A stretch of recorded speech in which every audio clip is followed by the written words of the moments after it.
issue you did very well. sometimes I lose my temper. Maybe not tonight. Maybe not tonight. Because if you would, I'd smash you in the goddamn face.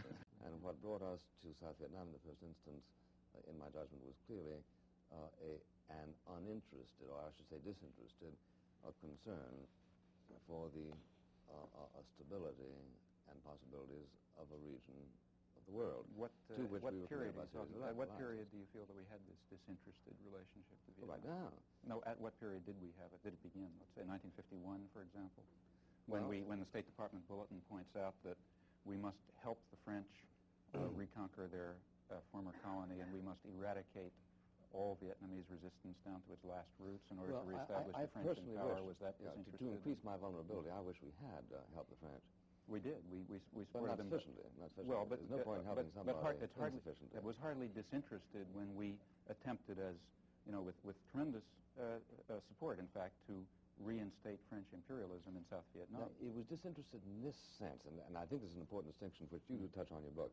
It's a disinterested act if my attempt to help, or your attempt to help a particular nation, is in order to spare you the possibility of a great ordeal in the future, which will harm you, your family, your children, your republic. And in that sense, Nazi Germany was also disinterested. Yeah, after all, Nazi Germany was conquering Eastern Europe only in order to advance the values of Christian spiritual civilization and to restore the Slavs to their rightful home and so on and so forth. Totally disinterested. Look, I follow you. But if you want me to pursue that digression, I will. Okay. But let's suspend it for a moment. Okay. I'm distinguishing that kind of... If you want me to pursue that digression, I will. As I speak in this rather faux mid-Atlantic accent that I've acquired from my childhood years when I was schooled in France, and later, of course, came back to Yale and became quite the conservative white supremacist that was William F. Buckley. Good evening. I hope you're all doing well. That was Noam Chomsky going toe-to-toe with William F. Buckley Jr. It's interesting to watch. The reason it came up is because I was watching William F. Buckley Jr.'s and James Baldwin's very famous 1965 debate. And watching him get... William F. Buckley Jr. was considered a master debater, right? That was sort of his raison d'etre, and what people were very afraid to face him on the debate floor. But, you know, Noam Chomsky and James Baldwin both made short work of him.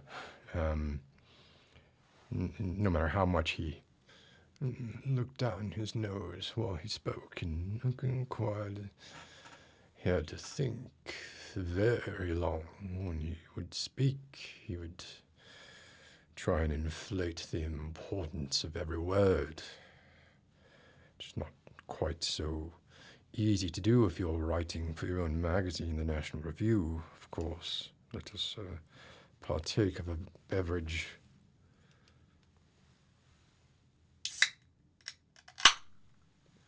Sorry, that was a little loud, I think.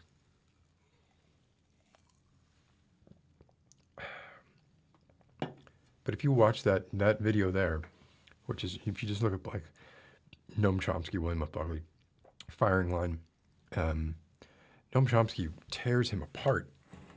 It's actually a little... I used to like William F. Buckley Jr. when I was a kid because I liked the way he talked. And he was so confident in himself that it almost seemed like he couldn't be wrong. And that's one of the things that the older I get, the less faith I have in anybody or any institution, or the less I hold anything sacrosanct or believe anybody really knows what they're doing. Institutions professions, whatever it is. Like, you can know a lot, but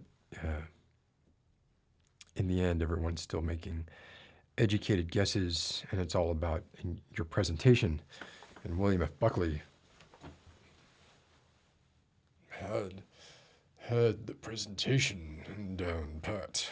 So it's very easy to buy into his rather facile arguments and clever turns of phrase, and also nice to listen to. He has his voice was very, for me, an Anglophile, of course. Even though he was not born in the UK, nor did he live in the UK for any extended period of time. I believe he maybe went to primary school there for a few years. But certainly, the majority of his life was spent in New York. Anyway, that's enough talk about William F. Buckley. And of course, you all know Noam Chomsky, hero, author of Manufacturing Consent, which you all surely know from the movie Good Will Hunting. Good evening. Welcome to the Behind the Double Red Doors. I didn't do the loading screen. I forgot to do the loading screen. How's anyone going to know what this is or what I'm doing or what's going on? I dyed my beard too long. Let's get that out of the way before you all make fun of it in chat. I wanted to get, it's usually white here. You go back to the last video, you can see it's white here. And, kind of, you see like, there's white or gray, like kind of peppered into it. And I used a dye that I hadn't used before. Well, I'd used the same brand, but it was a different type. It didn't have the auto stop. I left it in too long, and now it just looks horribly uniform and fake, and like a weird black, like a weird matte black, like the, I don't know, like asphalt or something. It's not the color of my actual hair, which is more of a brown, or albeit a very dark brown, at least where it hasn't gone what I like to call gray. So you have to deal with this for another week or so before it just kind of washes out on its own. But it's dramatic. It's dramatic. If I lit for it, I could light for it, and it would be quite appropriate. It'd be appropriate for certain videos.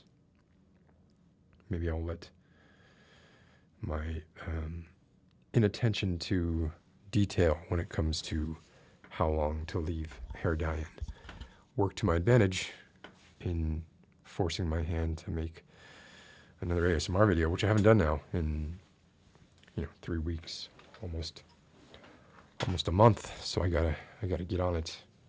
Y'all,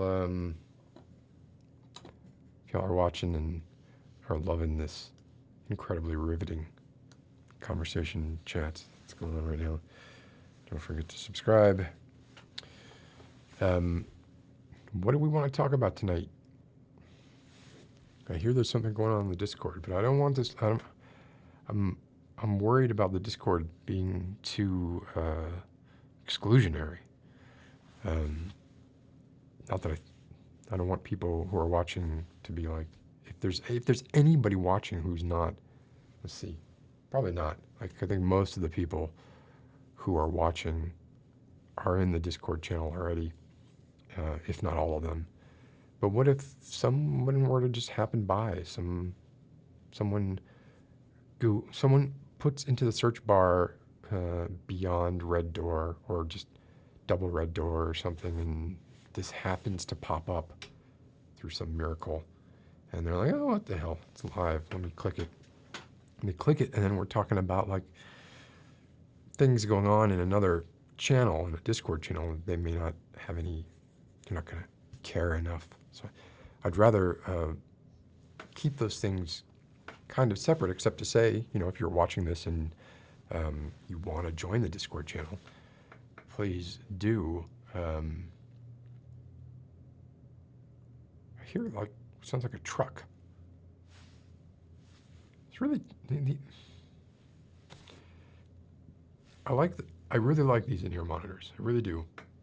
But they're noise canceling to the point where I'm hearing an amplified signal and I can't distinguish what noise is coming in through the mics or introduced in the routing somehow, and stuff that's actually happening outside that I need to be aware of, or maybe move out of the way quickly. Anyway, it is Wednesday, February 3rd, 2021. We made it through Groundhog Day. I don't know what Punxsutawney Phil said, but it certainly feels like there's going to be 6 more weeks of winter. When does winter end in March? Winter does not end in March. It doesn't even really get going until mid-February. So there you go. I did have a couple of things I wanted to touch on this evening, including I was going to read that bit of Master and Margarita. But let me check out the chat real quick first and see what's going on.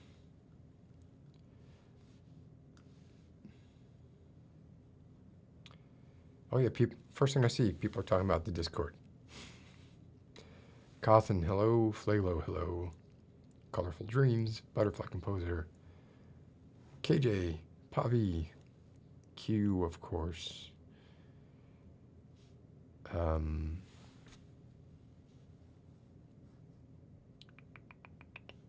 Nash, I'm going to go through these pretty quick. Nick, hello. Michael, hello. Oh, that would be great, Michael, starting a YouTube channel. You have your occupation and you would have a lot of interesting things to talk about, I would think. I would watch. Whoops, why is this now not? Okay. Oh, these comments, I'm assuming High Space Age, are about the William F. Buckley. Change the channel, please. Grandpa left his news program on. That's adorable. Hello, Ramona. Hello, Eva Nivola. I don't think you've seen you before. Lisa.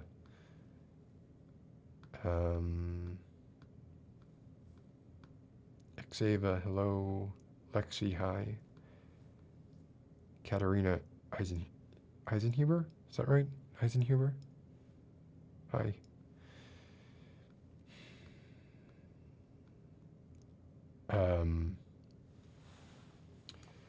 Michael, well, the movie was by the same guy that did Parasite. And I really liked the movie, much more so than I liked Parasite. Everybody was over the moon about Parasite, and it didn't really do it for me very much. However, his previous movie, which was either his previous movie or the one before that, Snowpiercer, I thought that was quite good. Let's take a quick look. You're doing okay? I look a little warm over there. It is live. You can see, I don't know if you can see I'm waving my hand, kind of blocking the light there. Looks toasty. I have a red light pointing up at it.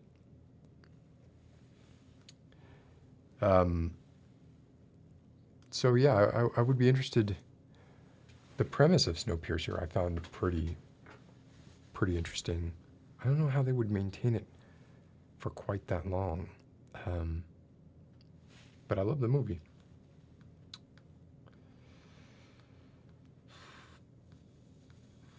Noah Beatty.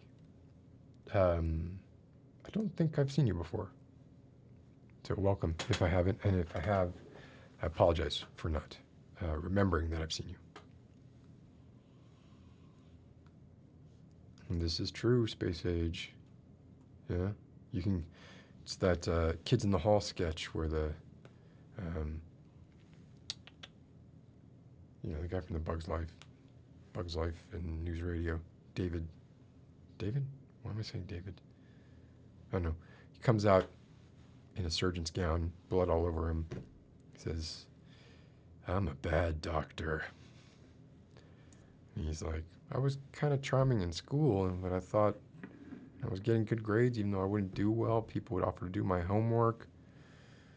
And I thought, well, but how far can you really go on charm?" Turns out pretty far, actually. Unique copy. Are you new, or is this a new handle for you? Definitely not seen you before. Yeah, Jordan Peters. I actually have 12 rules right here. You can see I still have not gotten through it. You can tell the number of notes that I have on it, which say things like, what did I underline here?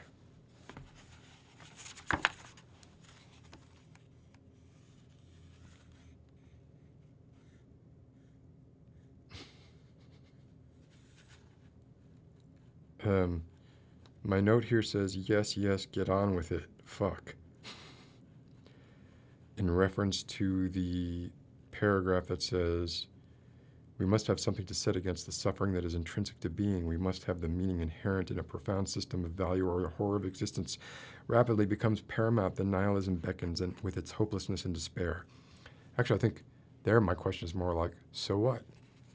So what? You're saying nihilism is inherently wrong? Yeah, a lot of my notes are like, what the fuck, who cares? Self-aggrandizing. Yeah, this book came out of a, oh yeah, I mean, right from the start, right? Like instead of a preface, he writes an overture.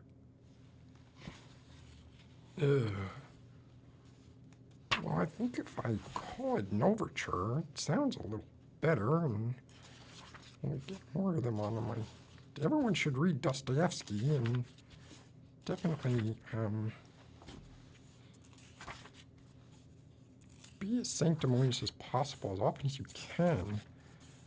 Try not to complain. We don't really know much about women. Women have only been around, people don't know this, women have only been around about 100 years. 100 years ago, there were no women. Women didn't exist. It's the truth. Because I'm speaking with confidence. People are going to believe it.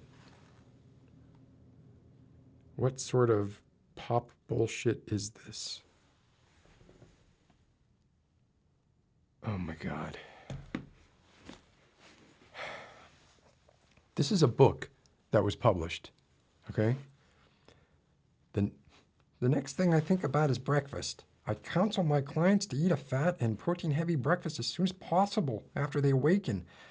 No simple carbohydrates, no sugars, as they are digested too rapidly and produce a blood sugar spike and rapid dip. This is because anxious and depressed people are already stressed, particularly if their lives have not been under control for a good while.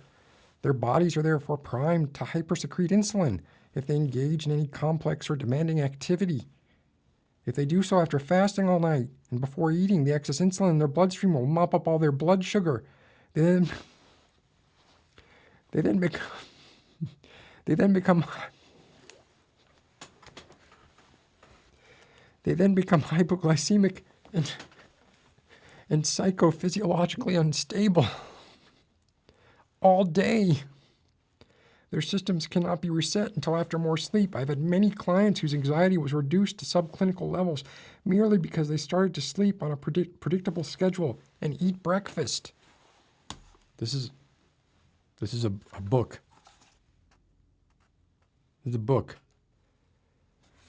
Most people have been subject to the deafening howling of feedback at a concert when the sound system squeals painfully. The microphone sends a signal to the speakers. The speakers emit the signal. The signal can be picked up by the microphone and sent through the system again if it's too loud or too close to the speakers. The sound rapidly amplifies to unbearable levels sufficient to destroy the speakers if it continues. I have that just crossed out with fluff next to it. Because, for those of you who don't know, this book was written from a Quora answer. So it's really clear when you're reading it that he's taking every opportunity that he possibly can to extend the length of what he is saying. Is this hypocritical? Because I do the same thing. Sure, but I'm trying to fill time here. Doesn't mean I want to read it.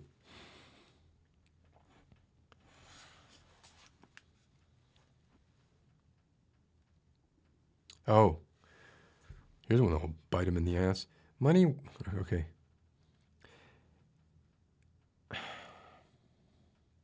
Jesus. If you are a low status 10 by contrast, male or female, you have nowhere to live or nowhere good. Your food is terrible when you're not going hungry. You're in poor physical and mental condition. You're of minimal romantic interest to anyone unless they are as desperate as you. You are more likely to fall ill, age rapidly, and die young, with few, if any, to mourn you. Even money itself may prove to be of little use. You won't know how to use it because it's difficult to use money properly, particularly if you're unfamiliar with it. Money will make you liable to the dangerous temptations of drugs and alcohol, which are much more rewarding if you've been deprived of pleasure for a long period. Now, I'm definitely not one to poke fun of anyone's addictions or problems with pharmaceutical substances, unless maybe that person had written a book wherein they claim that the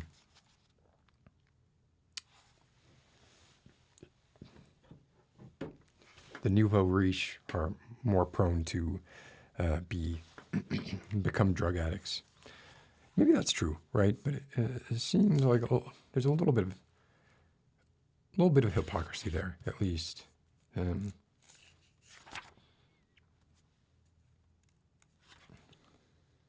Yeah. None of this is worthwhile reading. Where was his editor? What? Oh my God. It's so bloated. Everything in the book is so bloated to make like a tiny little point, because that was the original point of the book. That was the seed of the book.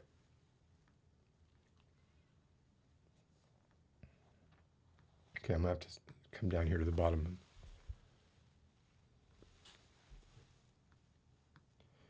I could just read the whole book in the Jordan Peterson voice.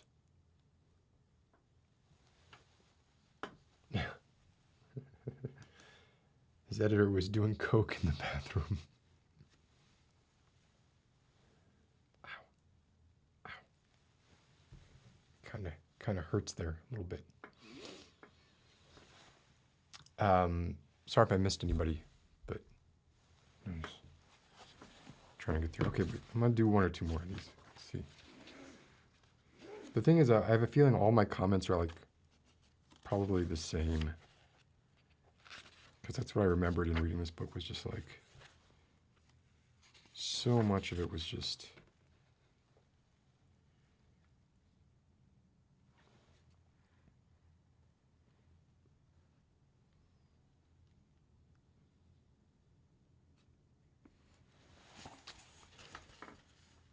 with their capacity for aggression straitjacketed within a too narrow morality, those who are only or merely compassionate and self-sacrificing and naive and exploitable cannot call forth the genuinely righteous and appropriately self-protective anger necessary to defend themselves.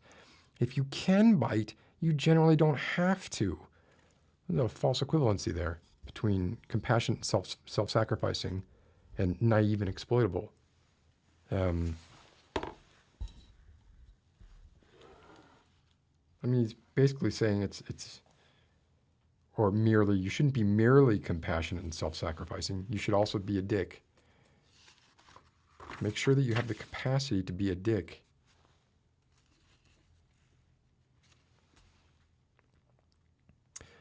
No one likes to be pushed around, but people often put up with it for too long. So I get them to see their resentment first as anger, and then as an indication of something that needs to be said, if not done, not at least because honesty demands it. Then I get them to see such action as the force that holds tyranny at bay at a social level, as much as the individual. Many bureaucracies have petty authoritarians within them, generating unnecessary rules and procedures simply to express and cement power. Such people produce wonderful undercurrents of resentment around them, which, if expressed, would limit their expression of pathological power. It is in this manner that the willingness of the individual to stand up for him or herself protects everyone from the corruption of society. I can't read this. It's not naive to think people are basically good. Because he says here, naive, harmless people usually guide their perceptions and actions with a few simple axioms, one of them being people are basically good. Look at this. People are basically good. No one really wants to hurt anyone else, and the threat and use of force, physical or otherwise, is wrong.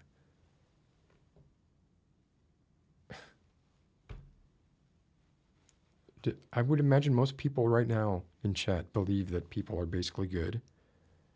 That, not no one, but most people don't really want to hurt other people.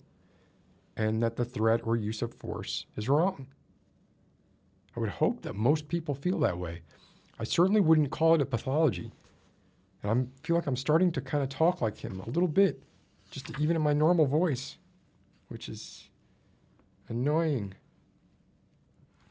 To stand up straight with your shoulders back is to accept the terrible responsibility of life with eyes wide open. No, it's not. You can stand up straight with your shoulders back and be falling apart inside. And you can be slump-shouldered and sitting in chairs weird and be the hallmark of stoicism.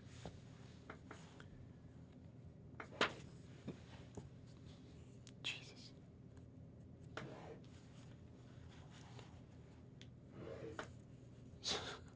So attend carefully to your posture. Quit drooping and hunching around. Speak your mind. Put your desires forward as if you had a right to them. At least the same right as others. Walk tall and gaze forthrightly ahead. Dare to be dangerous. Oh, God.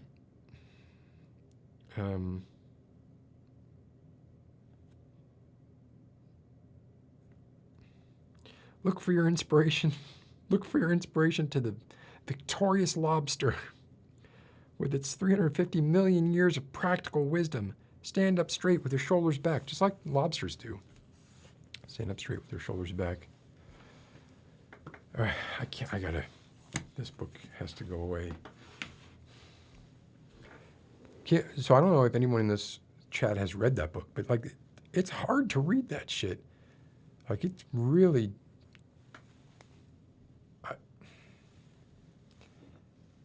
it gets me angry. Like, I read a couple of paragraphs and I find myself huffing.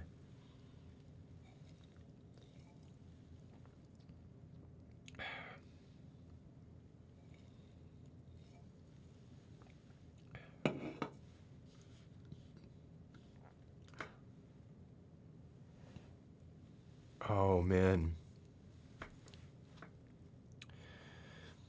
What's her name? Alareki Demetrescu or something like that? I was trying to anagram it up. I mean, you can take like Dracula Mir. I could make a word out of her name or 3 words out of her name, Dracula being one of them. But they didn't really make sense. I thought her first name was spelt a little bit too weird for it to be anything other than an anagram for something else, but could be wrong. And then, of course, because of Alucard.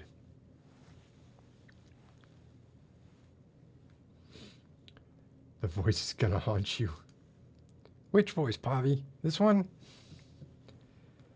Look, if my voice bothers you, there's clearly something wrong with you. You need to go get yourself checked out. This voice is... Millions of people love this voice. They get all of their life's wisdom from this voice.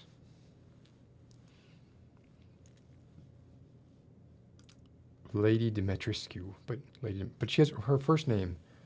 It's like I forget what it is. She has a first name.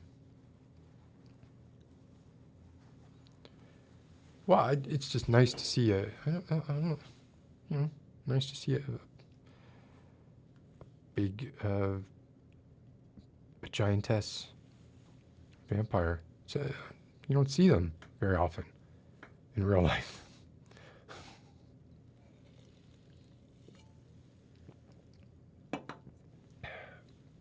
How are y'all doing?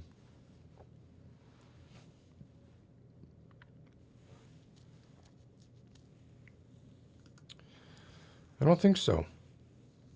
I think it's Mid-Atlantic. Pretty sure I'm right there. I'm not going to look it up or anything.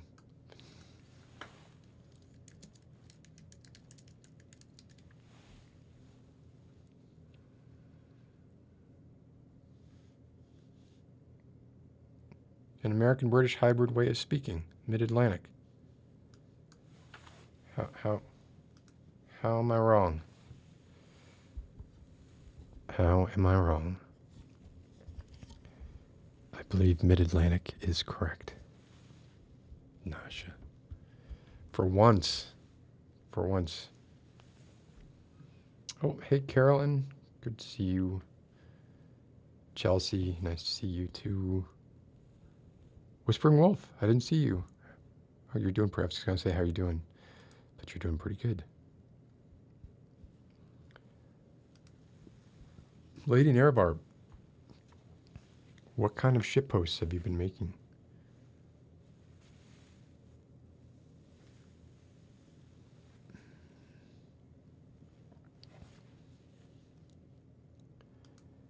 And Michael, what do you mean by this? Shifted in which direction? Is it going much slower? I would guess it's maybe going much slower.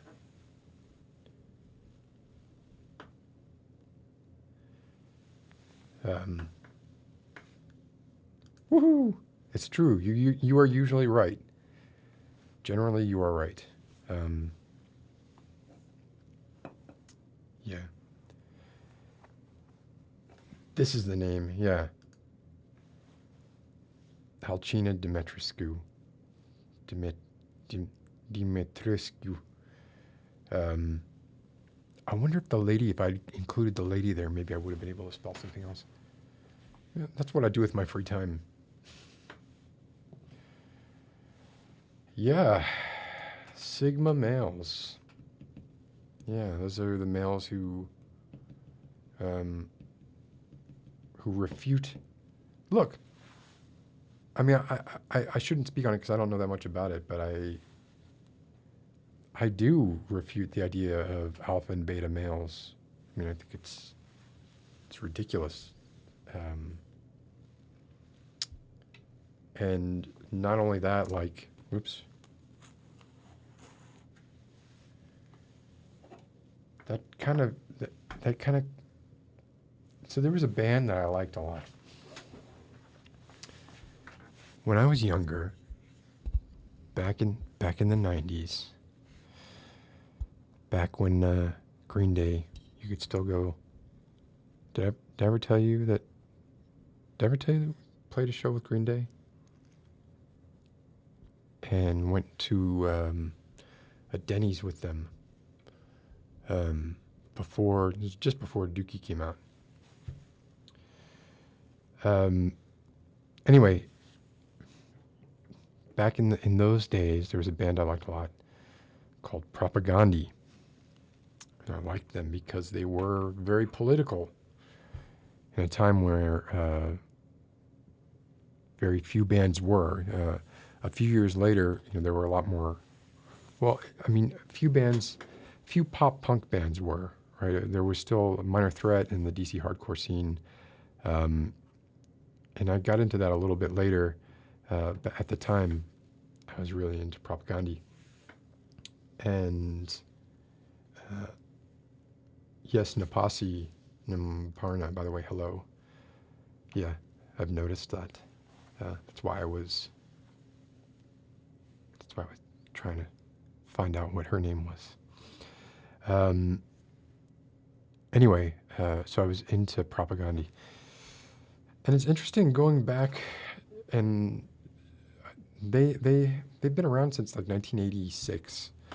They're still around, and they made this sort of change. They were pop punk, and then they became more metal and more like progressive metal.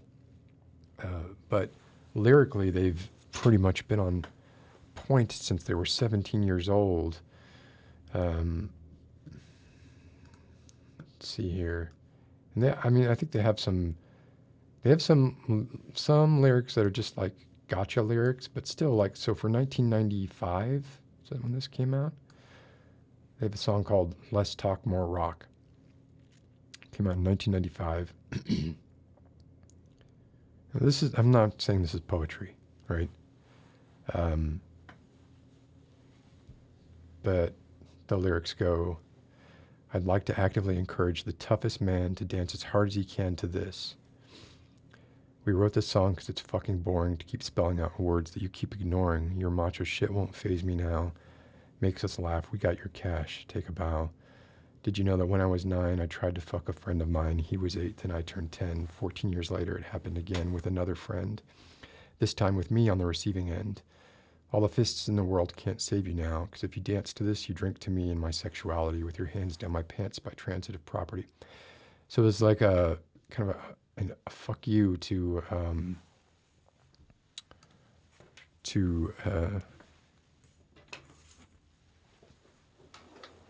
the homophobia that was honestly like pretty rampant back then, especially in that kind of genre, right? But I think they went on later to write some stuff that was poetic. Oh God. They say that Quang Duck's heart survived the flames unscarred, a righteous calling card left upon the palace gates. For the invertebrates, their grip on power pried apart by just one frail human being, no weapon, no war machine. Quang Duck's the Tibetan monk who immolated himself on the steps of the Chinese emperor's palace, I believe, to protest for Tibetan freedom. I think. Is that right? Hope I'm right. Gosh. Be horrible if I was wrong on that. Yeah, I'm a big fan of the Weaker Thans as well. John K. Sampson, I think is the name of the guy who did that.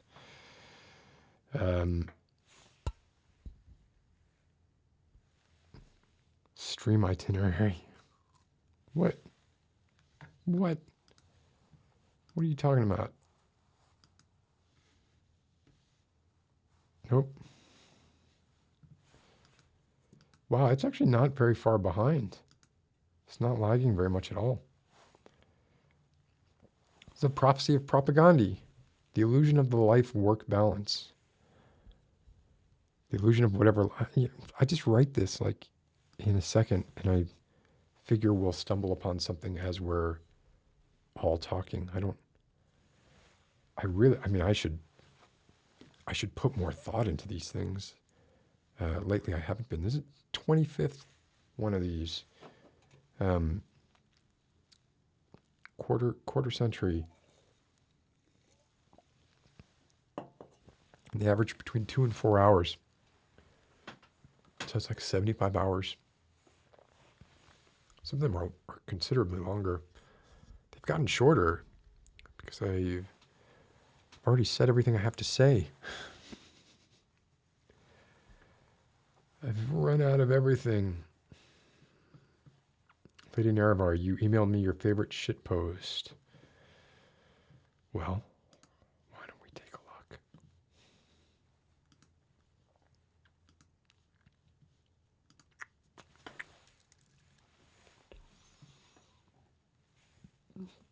I hate doing this because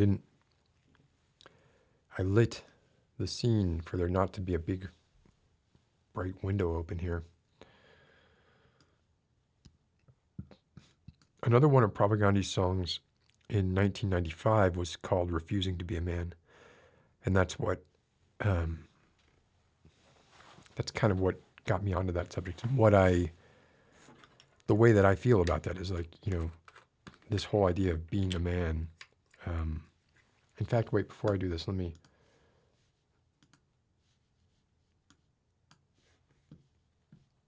as a kid, I thought these were good. I still think that I think what they're saying is good. Here, these lyrics in the mid-90s, set to kind of power pop punk. I'm not going to try and tell you that I'm different from all the rest. I've been subject to the same destructure of desire, felt the same effects. I'm a heterosexist tragedy, potential rapist, all are we. But don't tell me this is natural. This is nurturing. There's a difference between sexism and sexuality. I had different desires prior to my role remodeling, but at 6 years of age, you don't challenge their claims. You become the same or withdraw from the game and hang your head in shame. I think that's exactly what I did. Tried to sever connections between me and them. I fought against their further attempts to convince a kid that birthright can bestow the power to wield the subordination of women. And do you know what patricentricity means?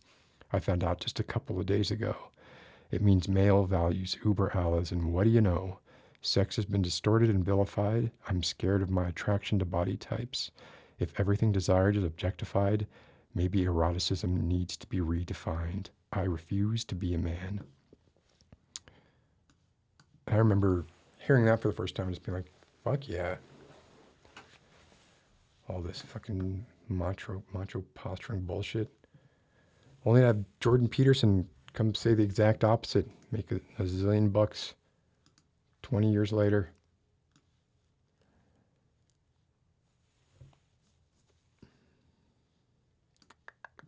All right, going back to the...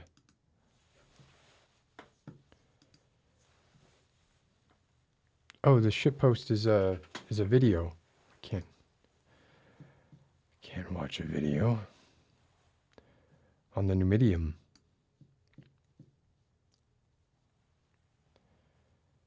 I can't really hear this.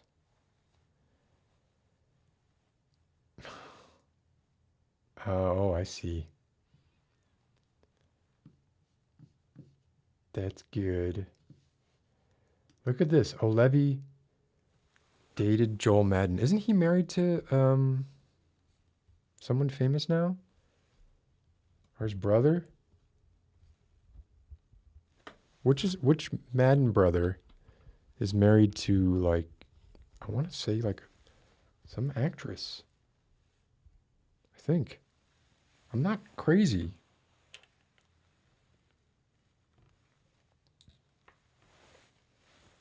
I don't know that I'm set up to watch videos. I'm going to have to...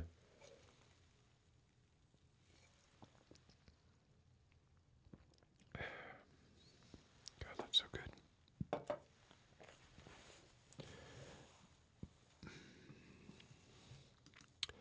Lady Naravar, I got to subscribe to your channel. Subscribe to Lady Naravar's channel. What else do you have on here? So the Sill buys ice cream. This is what you have here would be funny for people who know Elder Scrolls, obviously.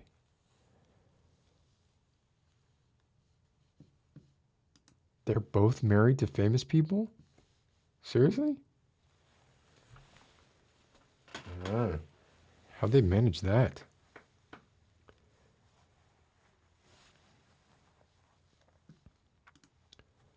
Wouldn't that be more of a righty podcast name? Cameron Diaz, that's what I was thinking of. So who's, and by the way, hey, don't track me, bro. So who's he married to? If they're both married to famous people. I'll wait.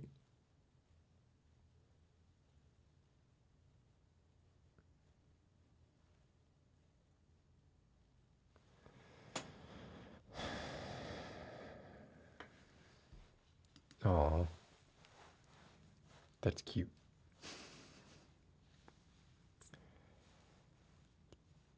That is cute. Well, but Cameron Diaz, like, I don't know, maybe Joel Madden is married to someone not as famous as Cameron Diaz. But Cameron Diaz, come on. Oh, Nicole Richie. Yeah, she's famous. Yeah.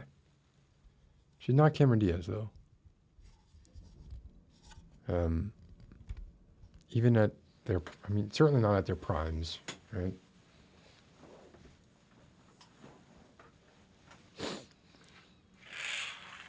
So what are we doing tonight?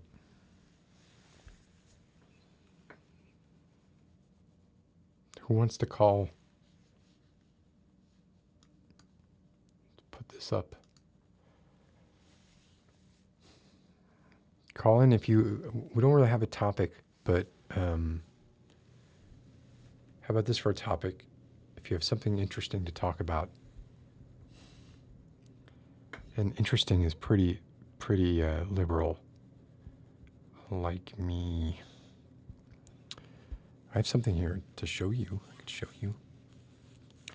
This is like a throwback, right? So I know a lot of people play tabletop role-playing games, and probably a bunch of you play Dungeons and Dragons, but this, let's go over here. So there we go. White Plume Mountain by Lawrence Schick. 1980. 41 years old. This is what D&D modules looked like back then. Look at how small they are. It has a nice map inside, right? But the actual module itself, very, very thin. It's 15 pages, and that includes the poem on the back. But if you'll notice, oh man, signed by Lawrence Schick himself, because who would have guessed that 30 years after this was made, Lawrence Schick would become the lead lore master for Elder Scrolls. And so I remember asking him, I was like, can you write something on here and like insult me? And he didn't want to. I was like, just something that you've corrected of mine, because he would read our stuff and make notes. And I think I used to always write style guide as one word. So he wrote style guide as 2 words. But look at how little information is. I was actually even a little shocked myself when I went back and looked at this. Basically, all it is like, so it's the map, and then the numbers on the map, and then it just, like, it might give you a brief description of the room, but a lot of it is just like a paragraph per room, and then just the monsters that might be in that room. And this is how they always had great. Now, you will remember, those of you who know me will know that actually it's interesting, the illustrations in this module, drawn by Jeff D., who, like I said, if you know me, you know that I love Jeff D. because he draws the longest chests and like six-pack areas. Look at this guy back here. Even the magic user. Whoops. Look at that. Look at how long that torso. I gotta reverse it. 0% body fat. When you get a Jeff D drawing of a chest, you're gonna have. It's always gonna be a swimmer's body. I mean, look at those chests. And then, of course, Errol-Otis. Anybody who's familiar with Errol-Otis? He's one of those artists who you can just tell by immediately when you look that it's him by the style. But this was one of my favorite modules because in it you could get a weapon called Black Razor, which was a bite on the Elric of Melonbone, Michael Moorcock sword that eats souls. So it consumes souls and gives you a part of their power, but it also hungers, and it forces you essentially to kill people, to feed it, kind of like Audrey 2 in Little Shop of Horrors, but a sword. So it makes a little more sense, because a sword's made for killing. This sword wants to be sitting in its scabbard, doing nothing.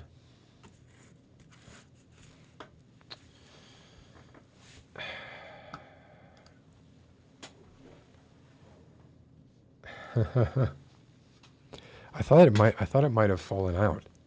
I thought maybe men's chests had fallen out because it's been a while since I've openly discussed men's chests drawn in that particular way, where the rib cage is like a hollow. You could like fill it, and then there's at least an 8-pack. It's really long, like everyone looks elven. I wished. Oh, hey, Leah. How did the play go last night? I'm sorry that I was not there. I think it was... you're right, Butterfly Composer. We don't want to start becoming too self-referential and therefore exclusionary. At least I don't. Y'all may not care.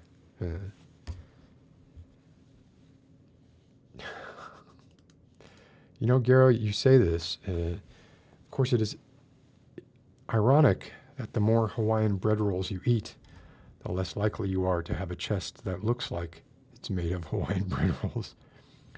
And not only that, right, that's one level of irony there. The second level of irony is, hold on a second.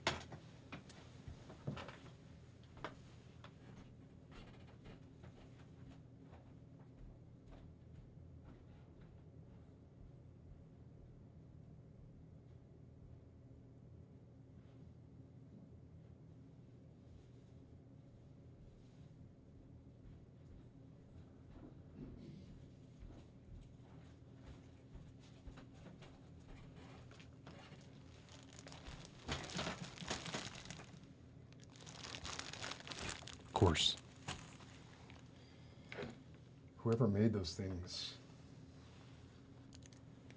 whoever invented Hawaiian bread rolls is both one of my best friends and one of my mortal enemies. They even taunt you with the box. I don't know if you can see it there, the box. So like as you go down there, it says, next time try our... And it's like our 24-pack, because this is only in a 12-pack. There's only 12 rolls here. It's pretty good ASMR, though.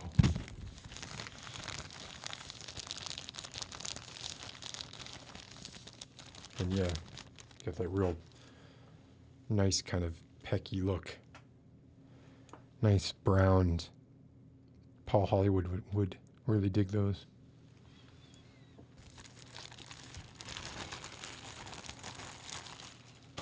But yeah, those things are hard. They're hard to stop eating once you start. Like, I could maybe not eat them, but you can't eat one of them. It's like, what was it, Pringles? No one can eat just one? But I mean, a Pringle, you really can't eat just one. Like, that's ridiculous. Nobody eats one potato chip of any kind. Was that couldn't be Pringles. They had the slogan, no one can eat just one? No.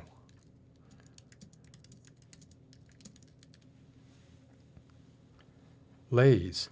It's so stupid. Lay's potato chips. Their slogan was no one can eat just one. When does anyone ever eat one potato chip?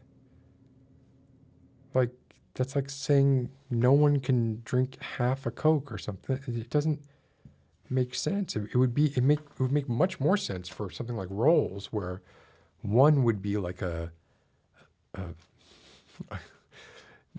maybe normal. I don't want to use the word normal, but one would be a normal amount of rolls to eat. Who would eat one potato chip? That's freaking bizarre. It's like, would you say that for popcorn? No one can eat just one kernel of popcorn? Of course not. It doesn't matter what brand of popcorn you're talking about. How could that have been Lay's? How could that be possible? What a horrible, horrible slogan.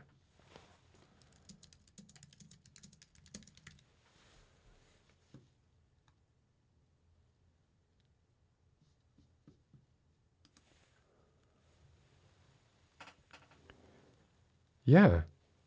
The theme for Lay's potato chips since 1963. It's too good to eat just one, but then like they're in the commercials, it would say, no one can eat just one. Something like that. But really, it just doesn't make any sense. Pringles is once you pop, you can't stop. That's better. That's better. But a foodstuff that's designed for you to eat more than one of. You put them in a bowl. You eat several. They come in bags. The single serving is a bag. It's not one chip. Why? Ridiculous. I'm going to write a book about it. I'm going to write a bestseller about it. I like kettle-cooked Lay's, Lexi. It's all right. Anyone, feel free to imagine that I'm a different-looking Jordan Peterson.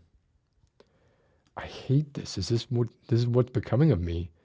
Is I think when I get worked up on something, my voice goes into a higher register, and I start to get like the same kind of cadence. But I think it's partially now just because I did it, because I was doing the voice earlier. And maybe if I hadn't been doing the voice earlier, I don't know, man. Isra Khan, potato chips were invented by accident, apparently. Yeah, I think I heard that. Or I've certainly heard of foods invented by accident, things invented by accident, Post-its were invented by accident, or rather the adhesive that Post-its use was a failure to make like a strong adhesive. And they're like, well, what can we do with this horrible adhesive we made that doesn't really stick very well at all? And then Post-its were born. Yeah, mark this on your calendar. I don't have a problem with potato chips, but you can't. Oh man, Nick, really?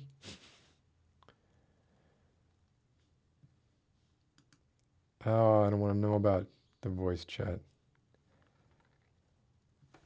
Oh, my stomach is going probably because I brought the Hawaiian rolls in here.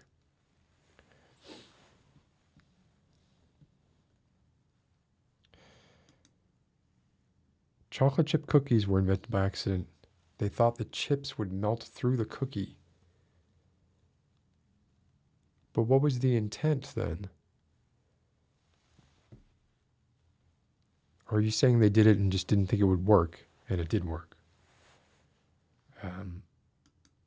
Play-Doh was an accident? I believe this.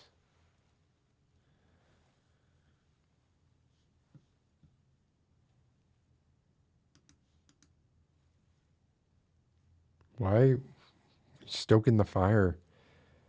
The potato chip fire. This could be the potato chips. Oh, Levy, that's good.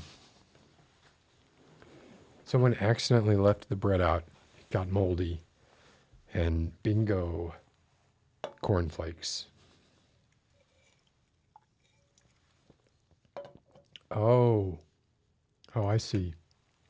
So they thought it would mix in together when it melted.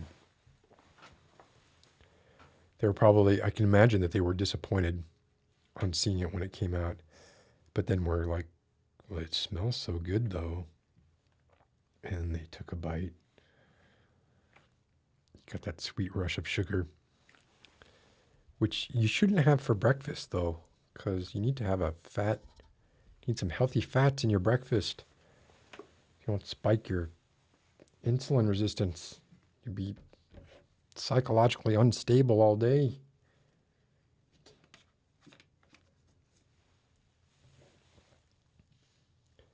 Happy accidents. This is why R&D is so important. You never know. Anything that you think is stupid, right? People do the dumbest things. Or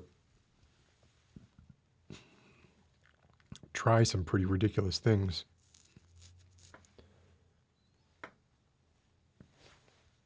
What is this, Elliot?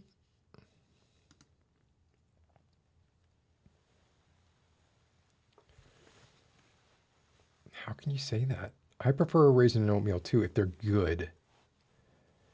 It's Cookie Crisp, Carolyn. Not Choco Crisp. Cookie Crisp. And I've eaten those since I was a child, and they've changed a lot. They've gone through a bunch of iterations. When I first started eating them, they were hemispheres on the top and flat on the bottom. And then at some point in their evolution, they became convex discs on both sides, like two contact lenses stuck together.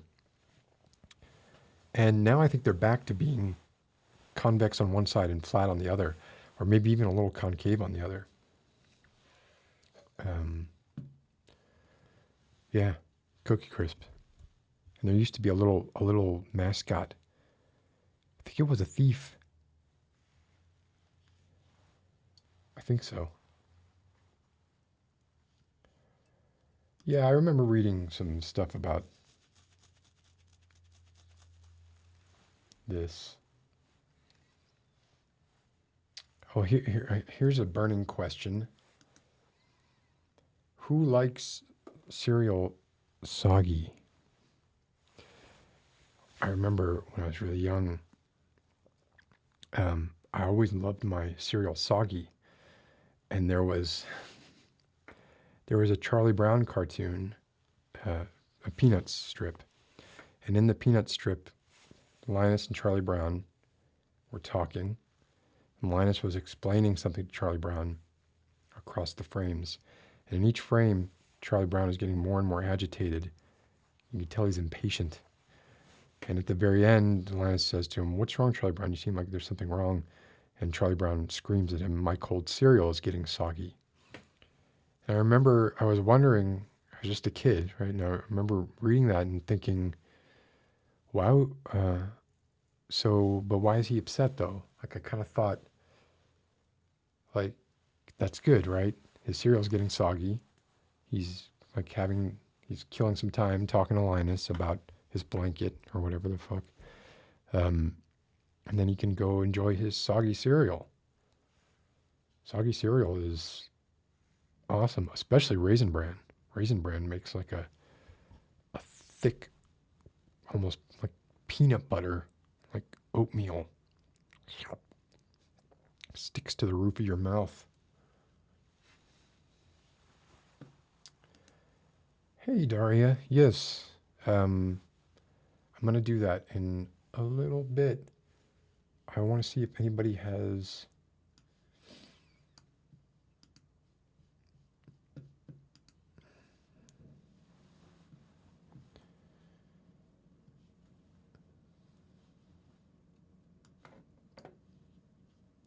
Okay, let's see. We got a few people here.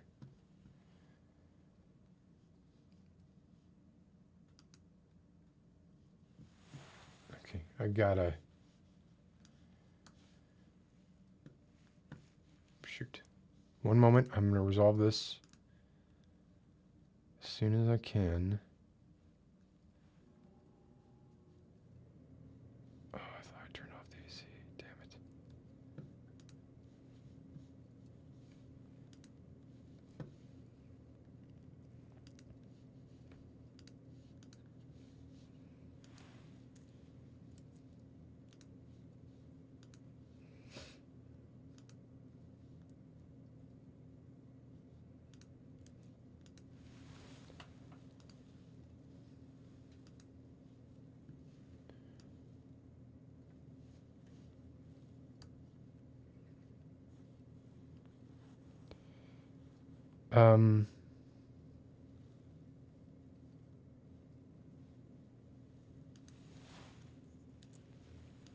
Okay. Now I'm turning off this thing. Shit, let me turn off that. This is a lot to do. I need a producer.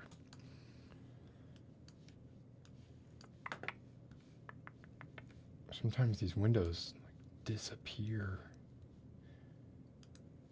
Okay, we got a lot of people going in. Okay, joining us first. We've gotten to the point now where we don't really have many new people going. So, however, he's been on before, and he was fascinating, I thought, and erudite, and a gentleman, and a scholar. I think. I don't. Anyway, you know him, Nicholas. How you doing, Nicholas? Oh. Guess what? We cannot hear you. Cannot hear Nicholas. Nope. I see you still have the partition behind you.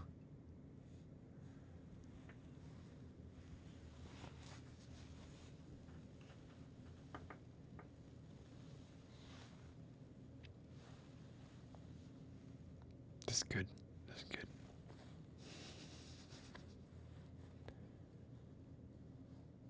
How's it going, Nick?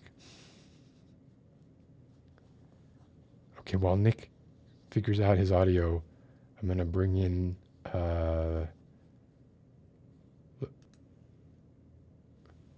Lizzie?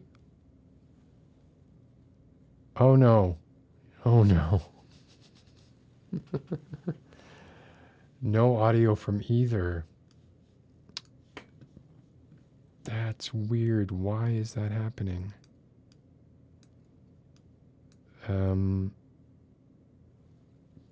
Very bizarre. I'm gonna try one more here. I want to be sure the problem is not me. It really shouldn't be, because I haven't changed anything. But it's not impossible. Okay, I'm gonna have to. I don't know what this is gonna do. Somebody's gonna get dropped. I'm not sure who is. Oh my gosh! No, look at that! I went to 4. Q. Oh no, it's me. It's me. Does anybody, just real quick, does anybody hear? Can you all talk for a moment?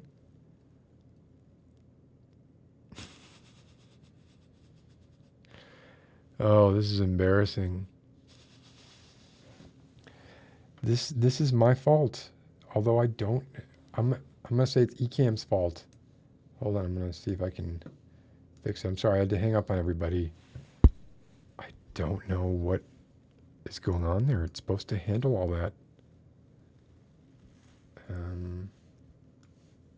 No, I don't have my audio system muted. I've got everything on and up.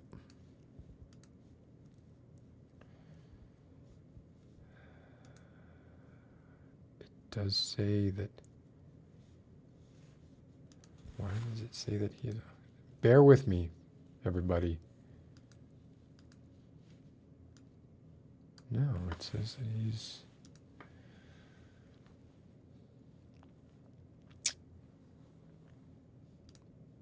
Very bizarre.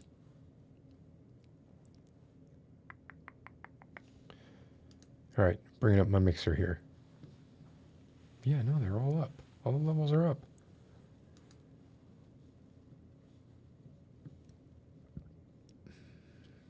Shoot.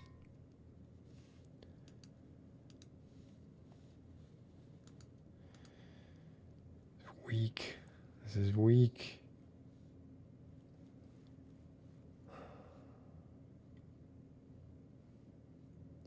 This has never happened before. That's one of the things I loved about this. It was so great because it just worked from the moment that I did it.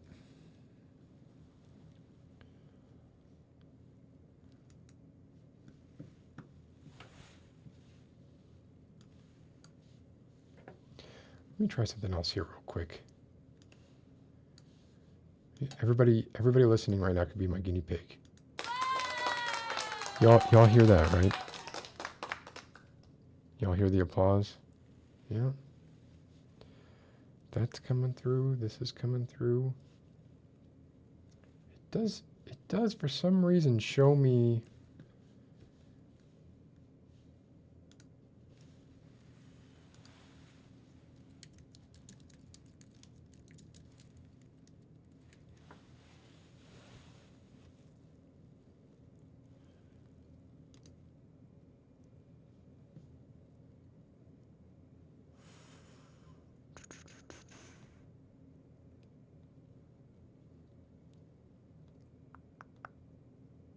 almost.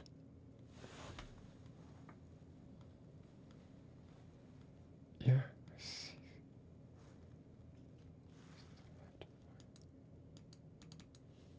No, it's telling me to do something to get it to...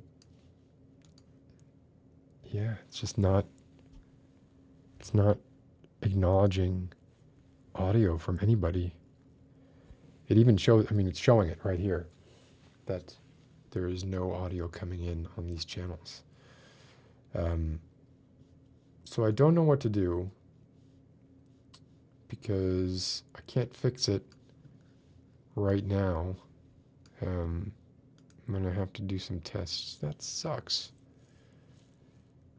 Let me try one more thing.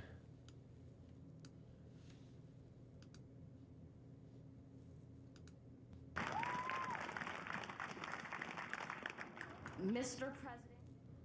All audio's coming in from all my other sources.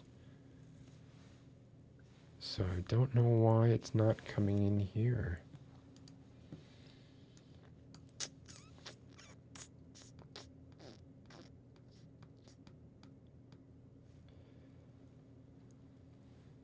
Okay, hold on. Maybe this is it. I know this is super exciting for everybody.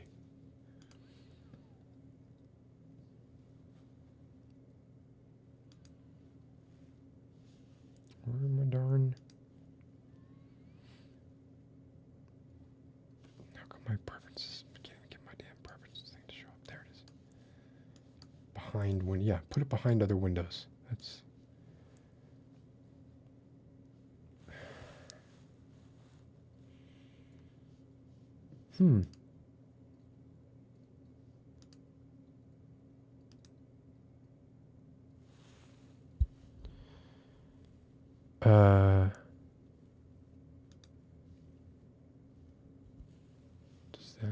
any difference? Nope.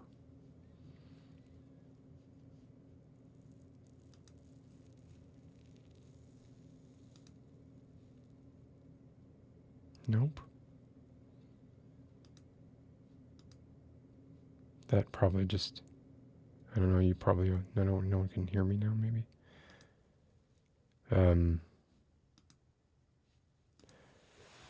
I'm sorry, people. I think I'm going to have to call it for the interviews. That's unfortunate.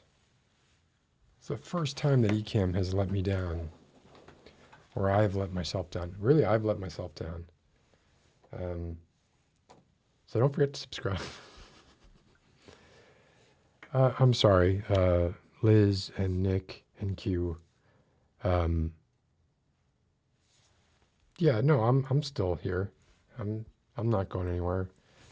But I think y'all are going to be stuck with just me for tonight.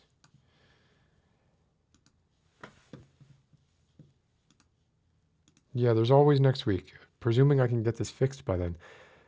And since I have absolutely no idea what went wrong, literally nothing has changed. And this audio processing is done internally on my Mac. It's not being routed out to anything before it goes. It comes in and goes out right there. There's no possible plug that I left unplugged or fader that I don't have put up. Very bizarre. You know what? Can someone, Nick or Liz or Q, could you try it one more time? One more time. I just want to be sure. Oh, Nick is in here. Okay, hold on. Nick.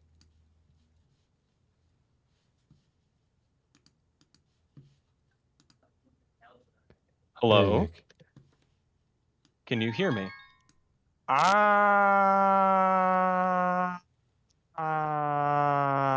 here's something strange. I can say something, Nick? I can hear you. Is anybody hearing Nick? Because I now see Nick's volume when he... everyone's hearing Nick but me. Great. I'm not hearing Nick. It's my podcast. But this is a step in the right direction. We're figuring this out. Nick, feel free to talk if you like, while I figure out how to be able to hear you myself, and then we'll be good to go. I have such problems like speaking over people that I know that this is going to be an issue where if he's like randomly talking while I'm doing like my own little podcast, I guess, then I'm going to like just pause suddenly like a scared animal.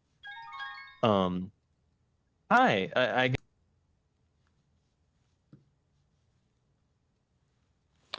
Oops. All right, I changed a setting that disconnected. That disconnected Nick.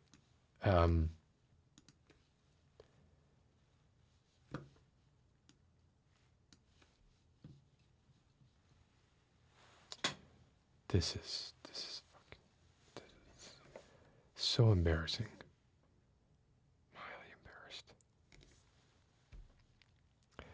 What was Nick saying about me? Yeah, I didn't mean to do that. I changed a setting. And then all of a sudden, Nick was gone. Now let's see. I don't know why. Now, Nick, I can see that you're back, and I can't hear you still. I didn't realize I was back. So I wasn't talking. I can see that other people can hear you. Nick, how are you doing? So you can hear me at this point. I'm going to assume that you said you're good. I'm good. You are but good. You're assuming, which is a bad thing. I'm lip reading you. Trying to figure out what Nick is saying.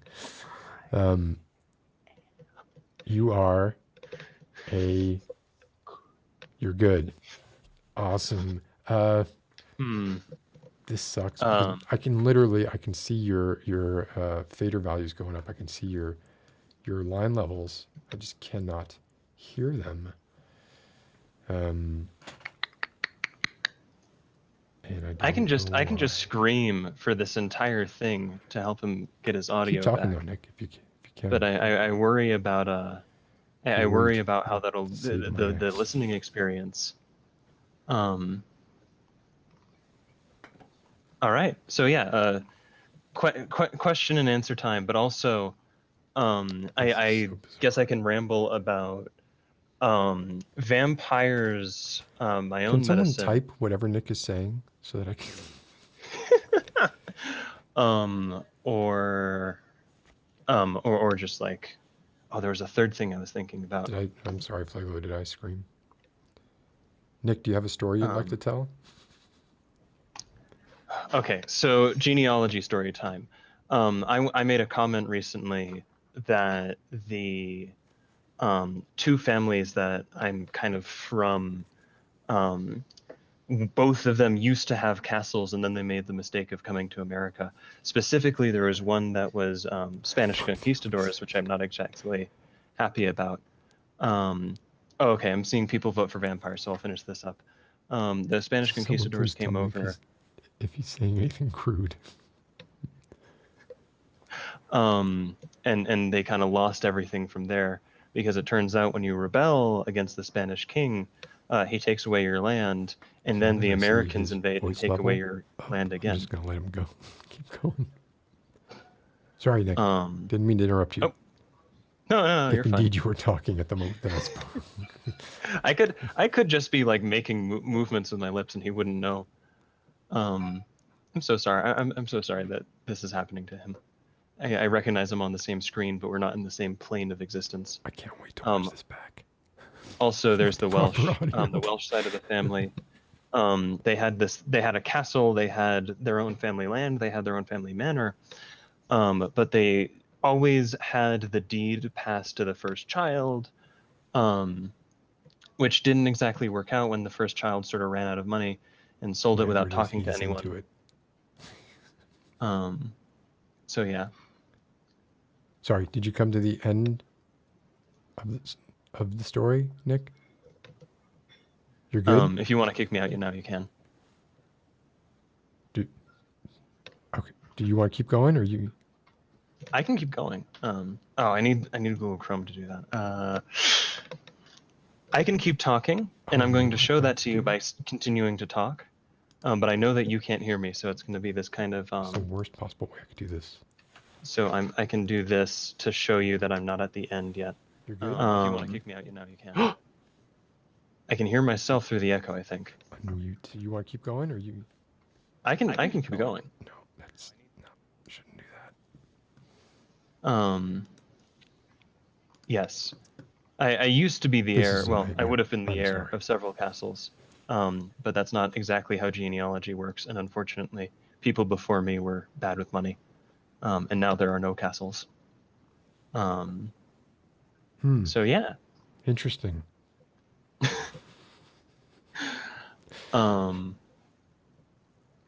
Yeah, if people want me to talk about vampires, I would love to talk about vampires. If Sailor can actually tell what I'm saying at this point. I mean, I'm having a blast, having no idea what it is that you're saying, but. So, can you hear me now? No, okay. No idea. Can't read the lips except for the simplest of things. We're going to talk about L. That's like J or something, is it? No, that's J. Right? Yeah. I. A. I.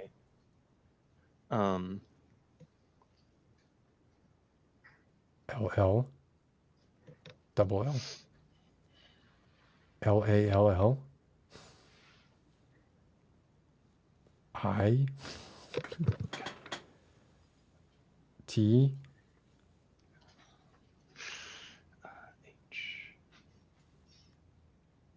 a B or an H?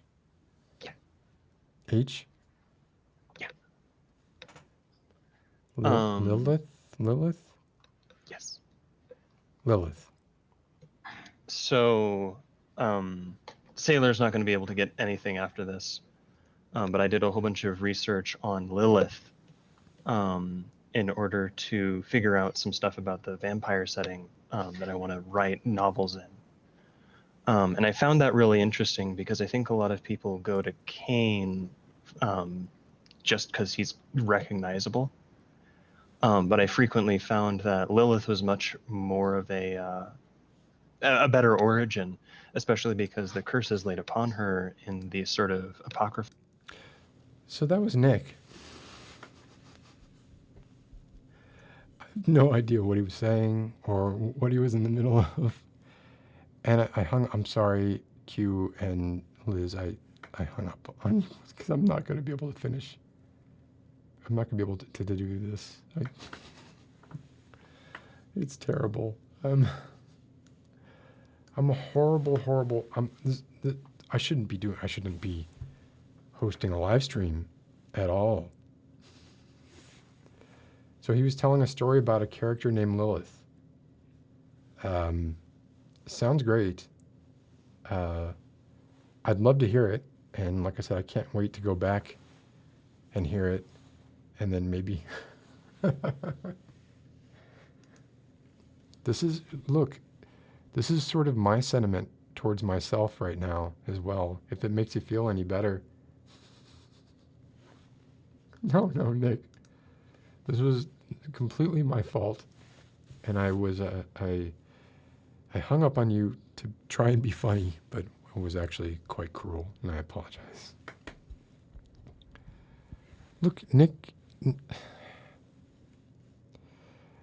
Yeah, there'd be like a 8-second delay, so it would be almost as bad. That's what I was thinking of doing, but I just think it's too... No matter what, like even if I do something like that, it's just not going to be a good enough system to have any kind of meaningful back and forth.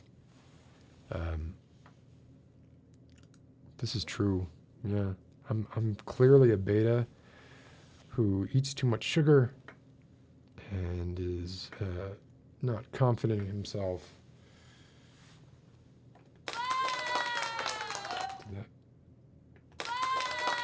Now I'm not even hearing.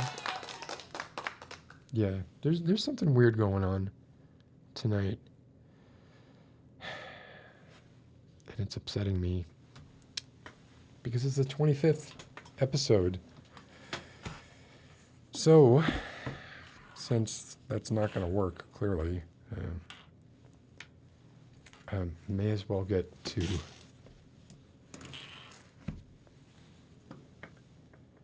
Oh no, I'm not really. I'm fine. I'm fine. I'm not really down on myself, Nick. I think the situation is actually rather funny. The fact that I now can't hear system audio sound effects either is just a plus. So it's like I'm losing bits of audio as time goes by. Yeah, my favorite, the glockenspiel. I can't hear the glockenspiel. How am I supposed to go on with my life if I can't hear the damn glockenspiel? That's one of my favorite. What it is I'm not hearing any system audio. Wait a minute.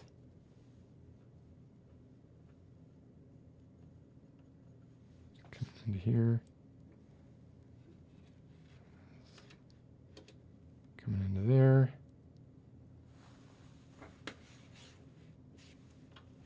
This is fine. This should be working.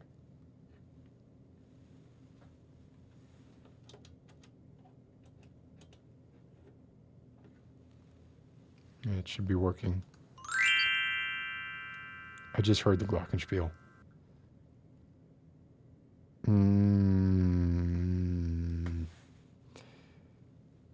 I just heard the glockenspiel. I just heard that. Do you realize the implications of me hearing the glockenspiel? Nick, could you call back one more time? It's definitely not my earpiece because I hear myself just fine. I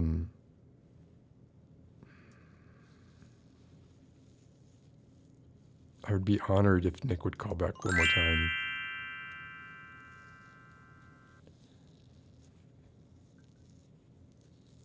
Because I have the feeling, I don't know if it was my level here or my control. Let's see, was it this? No.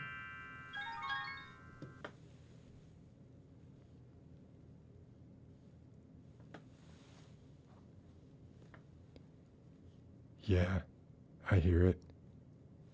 I think I can hear people now. I think it's fixed. I think we're good to go.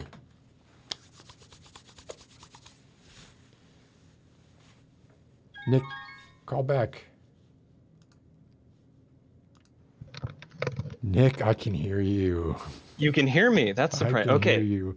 The rustling Great. of your headphones, that made me feel so good. All right. So I started out with talking about family history with regards to castles, because there were 2 castles, one on either side in my family, and we lost them both before I was born. You had 2 castles in your family? Before I was born, like historically, not in a way that matters to us in terms of money. What? Okay, so hundreds of years ago. 50. Okay. 50 on one side, like 100 on another. Decades of years ago. Decades of literal decades. Yes. There are literally dozens of years. And so I started out about that, and then I wanted to talk a little bit, I was talking a little bit about Lilith as an origin for vampirism and sort of the metaphors of vampirism, because as a writer, I'm very interested in toxic masculinity and the metaphors of monsters. And that's doing research into Lilith was a big part of that recently. So I thought that vampires came from, there was a cannibalistic tribe. I thought the legends of vampires came from a cannibalistic tribe. I don't even remember where they were from. I think I may have... Go ahead. Go ahead. No. Yeah, I think I may have heard of Lilith as possibly a historical figure, but I don't know for sure. So I don't know all of the separate origins of vampirism as a metaphor. But the 2 origins I'm most familiar with are the Strigoi from sort of Eastern Europe. And then I think you can make an argument that the Wendigo is the Native American, not interpretation, but rather like convergent evolution of like the a story. Parallel emergence. Exactly. The same, yeah. That one's really interesting because the Wendigo might have been a way to tell a story about about essentially manifest destiny from the native perspective. And so it's really interesting to see the vampire, which is this sort of sexy, seductive character in Dracula, which is where I think a lot of like European vampires get their sort of genetic material from, turn into the Wendigo, which, Until Dawn is very accurate, I think, to how they were portrayed. That's funny. So I played Until Dawn.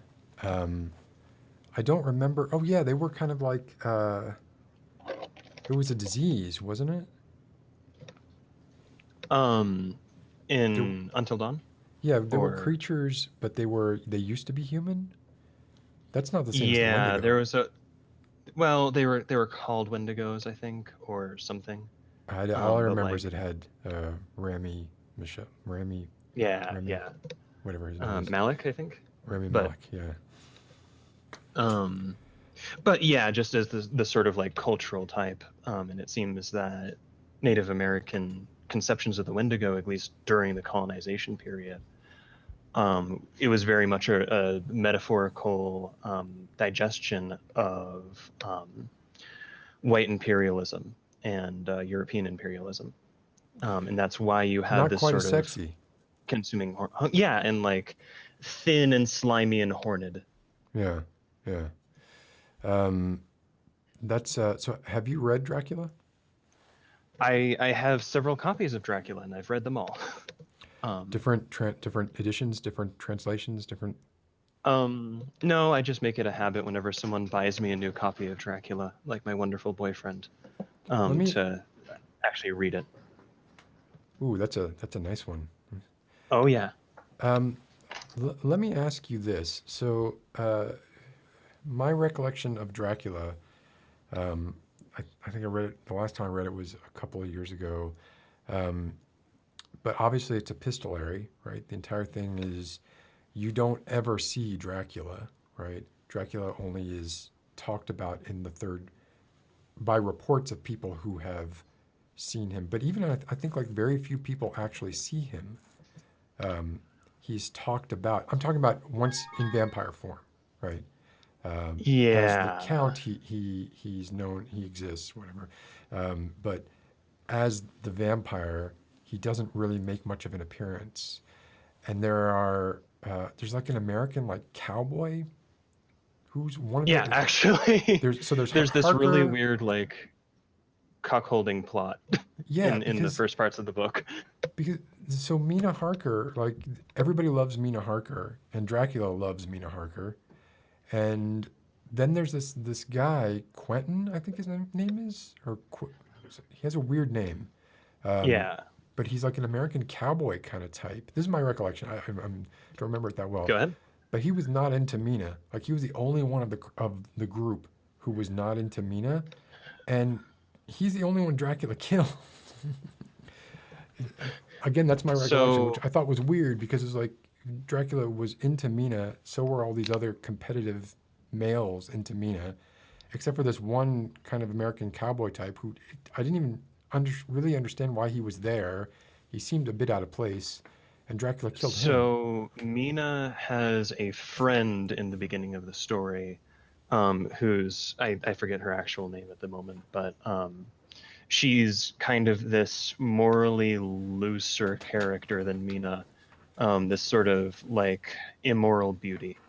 Yeah. I forget her name as well, but Yeah, and she's the one who every character but Jonathan is sexually interested in. And like all three guys propose to her within like a couple days of each other, and she goes with the boring British guy, because Dracula is kind of a story about cultural preservation in the face of a technologically superior force. So what am I missing? Do they later get into Mina after the?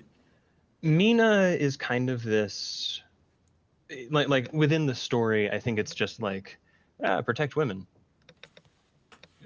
That's just what you do with your time. You get paid for it.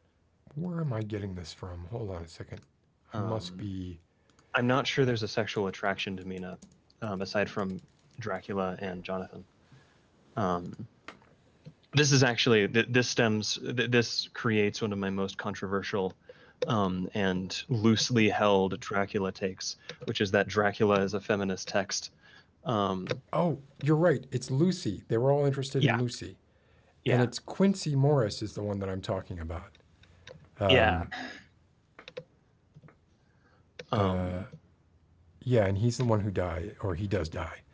But I guess I'm getting my objects of affection mixed up. Well, and the point of Lucy is that it could happen to Mina, if she was only morally looser, amongst other things. And so, sorry.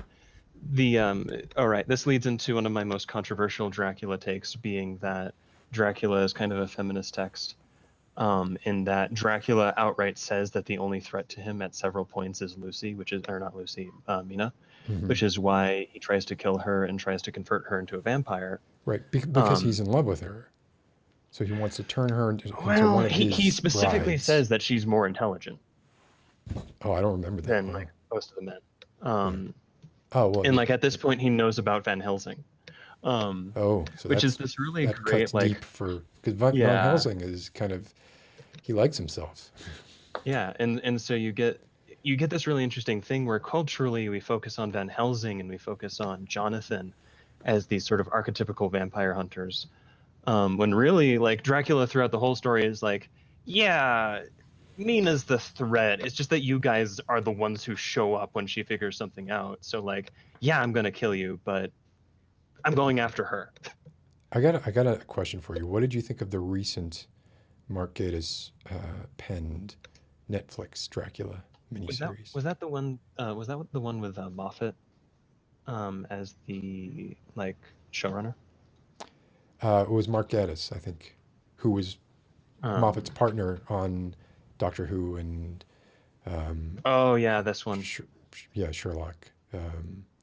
Did you see that? So Moffat was involved in this one, and That it's makes not sense because bad because, Moffat and Mark Gatiss were always they've been working on stuff yeah, for like the last 10 years. it's not bad because of the name of the artist. But Moffat does something kind of fun where he's like a JJ, and he writes really, really good pilots. I agree. Are you saying the first And episode was good? I'm saying the first episode was good. The second episode was like, okay, you could do interesting things with this. I'm on board. Yeah, And the third literally on episode was board. just Literally on board. incomprehensible. Wait, I'm Yeah. making a joke about the fact that the second episode was on a boat. Oh yeah.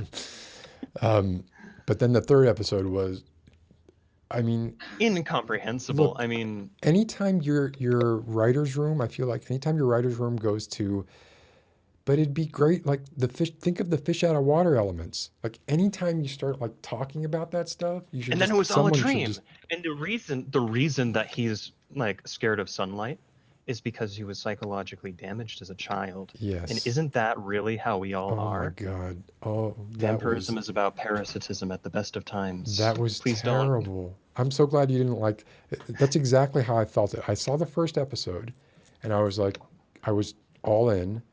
I was all in with the nunnery with Van Helsing. Yeah. I forget the actress's name, but love her. I loved the guy who played Dracula, whose name I also forget. I have no idea what he's been in since or before.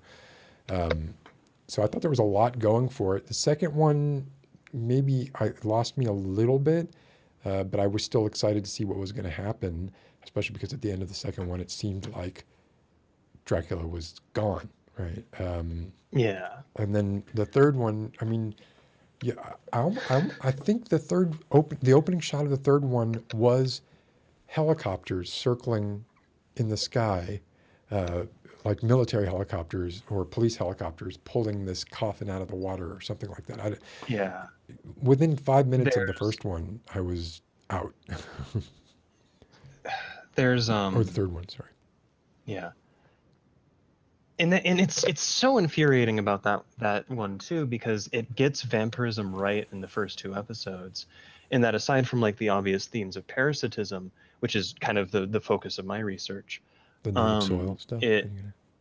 it gets, one of the things it gets right. I always think about I'm very big into Vampire the Masquerade, which I'm just flexing my books at this point.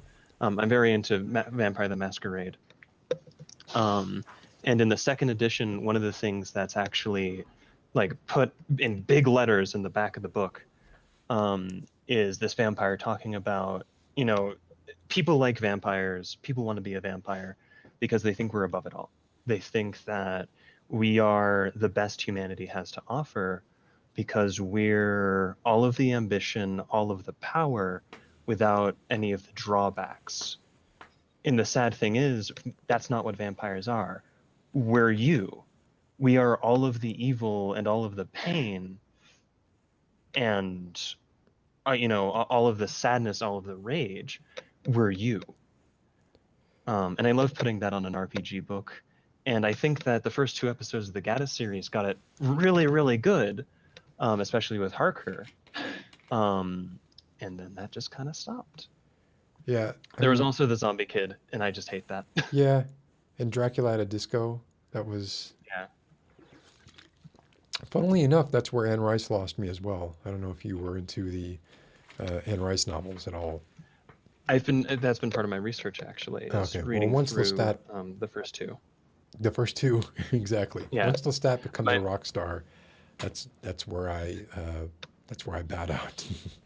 Yeah. And I don't mean that for those who haven't read it.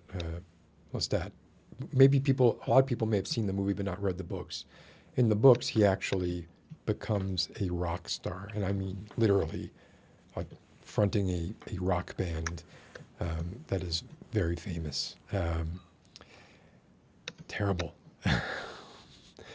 I believe that was actually, I don't even know if that was Queen of the Damned or if that was after Queen of the Damned. It's been a long time since I've read Anne Rice. But There's mention of it in the second one. I know because I read the first 10 pages. And well, it's possible that I got out after whenever that was. That's when I kind of checked out. Maybe I finished the book, but I think I was kind of like, yeah, this is jumping the shark for me. There's a difference between seeing a movie or seeing a piece of media and watching it. I also remember I saw the second Hunger Games like 7 times before I remembered ever having watching it. You know, those are the worst movies of all. The ones where they don't leave any impression of you. And the fact that I've been watching so much, and we all have, right? I've been consuming a lot more media than we probably typically do. And there have been movies that I have watched, and then about 30 minutes in, I'll be like, oh, wait, I've seen this before. And it left so little of an impression on me, and everything about it is so generic that I did not realize it until just now. Those, I think, are the worst crimes against humanity because you can't stop 5 years from now, I might watch that movie again because I've forgotten that I saw it. The worst thing about Hunger Games 2 for me was that it somehow simultaneously managed to be deeply offensive and utterly uninteresting to me, which is something not even the recent Star Wars movies have managed to be super controversial. So I didn't see. I saw the first Hunger Games. Not my cup of tea. I think I'm aged out of that. And that's, had I been a little younger, then maybe I would have been into it. But so I couldn't tell you. For me, it was. I wasn't in ever to get out. So. Yeah, I was probably a little bit more offended than the movie was offensive. It did like this character has PTSD scene, but like in a really like weird abusive way, and it just doesn't really like use that as a plot element.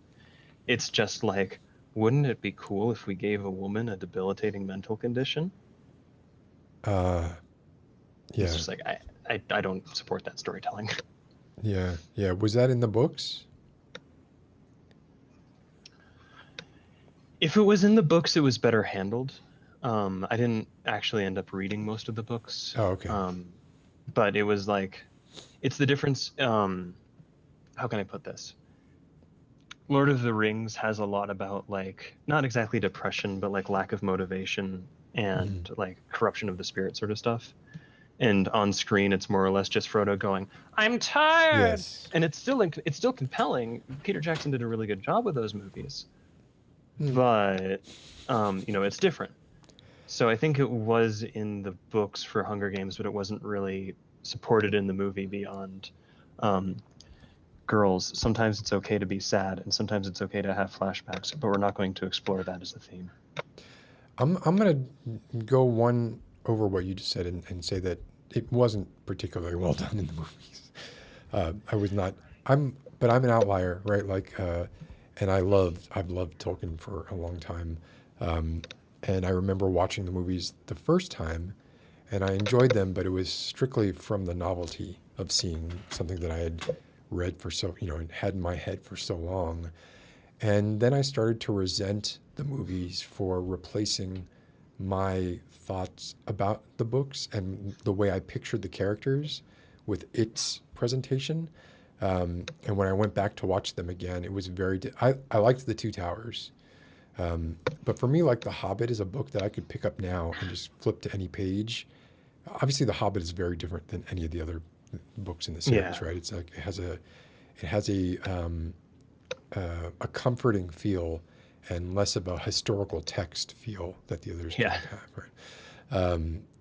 But the Two Towers I enjoy. But man, I would not watch The Return of the King for all the what is that the elf cake what is it the elf cake they nibble Arwen. Oh, lembas bread. Yeah. lembas bread, yeah, for all the lembas bread in Rohan or what Yeah. some elven. Hey, look, it's cute. Hey. And I can hear you, Oh, okay. but I can also hear me. Do you? Yeah, I'm sorry. My headphones have like a horrible audio bleed. Oh, okay. Is that better? No, but it's okay. Can you hear Nick? Yeah, I can hear Nick. Yeah. So Nick, Q, Nick. Hey, Q. Hello. I just thought I'd bring Q on as well, so we could have a little conversation. Round table. Yeah. What are your thoughts? Did you see the Hunger Games? Were you a fan of the Hunger Games, Q? I didn't really get into Hunger Games. I read the even worse written Divergent. That's. Did you see those movies? I've seen a couple of them. I think I've seen like the first two. They're not great. So, but you read the books. You enjoyed the books a little bit, or? Yeah, I read the books. Like I know they're not well written, but I enjoyed it. They're well written I enough. liked. They're well written enough that they got movies made out of them. So that's, I guess, yeah. I see here Nicholas wrote he wants a Tom Bombadil movie. Wasn't Tom Bombadil completely absent from the movies? Yeah, he was cut. Yeah, that. Which yeah, is there's interesting because Sorry, there's some echo going on. no worries. I think it's because we're all, feeding back through the. Q, are your computer speakers aren't on at all? No, I'm listening through these headphones. Oh, okay. Yeah. I'm sorry, what were you saying, Nick? I think I cut you off there. I was going into a long tangent about the barrel wolves and the whites and stuff like that. But I don't actually think it's relevant, and I don't know enough to talk about it. I played Lord of the Rings online because my parents were founders. And I was like, there's undead aside from the Nazgul? And that is the extent of my knowledge. Because your parents were founders. By that, do you mean they played like the beta? They were. They paid for like the lifetime access, and we're part of the beta. So that was Turbine, who did Lord of the Rings Online. I interviewed there. I remember going up there. They were in Boston. I remember going up there, and it was winter. And of course, okay, go ahead, everybody. Being from Miami, going up to Boston to interview for a job. The interview went great. It went really well, and I was there 2 nights just to kind of see like what Boston was like. I hadn't been to Boston before, or maybe I had, but not in the winter. And I remember it was so effing cold, and I had like 3 layers. I had like long underwear on, and then 2 layers of pants. And I still like stepped outside, and it was just the wind was cutting right through everything. And I remember thinking to myself, "There's no way I could tolerate this for 4 months out of the year, every year." So they did actually offer me a job, and I turned it down and went to ZeniMax instead, which really a few hours south, but like a 10 to 20 degree difference on average, really. So I think that's probably as far north as I could have gone. But they went on to make, they did Dungeons and Dragons Online as well. So yeah, and I played that quite a bit, in spite of its peccadillos. Q, I feel horrible, but this echo is actually really bad. I really don't know what to do. I've got my headphones like literally turned all the way down. Are you still hearing the echo? Now, Now I don't hear it. Wait, no, yes I do. Not at all. What might help, if you want to stay on, I don't want to like dominate this, but if you hit the mute button on the eCam thing when you're not talking, I've been doing that to limit my background noise. Well, but the audio is kept, so I have no audio coming in the air, right? So that there's nothing going through the mic. It's only going into. Are you saying just mute it just so that I don't hear the echo? Because I think right now everybody's hearing the echo, which is kind Here, give me a second. I'm gonna switch headsets. Okay. Oh man, I love her hair. Did you just say you love her hair? I also said that I like the hair. Yeah, that's funny that we both said it at the same time. I don't know about the pronouns, so I try to. Oh yes, you're right. Passive voice. Yeah, but that's my. I have no idea. You could be right. I just default to not using pronouns whenever I can, which is really hard. Everybody should do that, unless you're Jordan Peterson. Of course, you don't want to do that. You want to make sure to assert your right to say whatever you want. His divinely given right to not do that. He just doesn't want to be. He doesn't want it to be codified into law. He doesn't want to be. He doesn't want to have to go to jail for using an incorrect pronoun, which is not at all what that particular. I forget what it was, like Section 13B or something like that of Canadian law that he was talking about. That doesn't even mention the thing that he was apparently worried about. So he was going off about something that didn't exist. I think maybe he was worried about a precedent that would then be later pushed. But really, I think he was just reactionary. Yeah, and he got a response from fellow reactionary people, and so he just kind of went with it. It's good. In that way, feedback is good for him. Still bad for the rest of the world. But I don't know. There's some strange, cringy stuff actually, where he goes into like a Freudian analysis of Hitler from even before like the whole like trans thing. And he talks about like, well, actually, he was a cleaner who had misdirected desires. And while Freudian analysis is interesting, it's something you should only do in the bedroom, I think.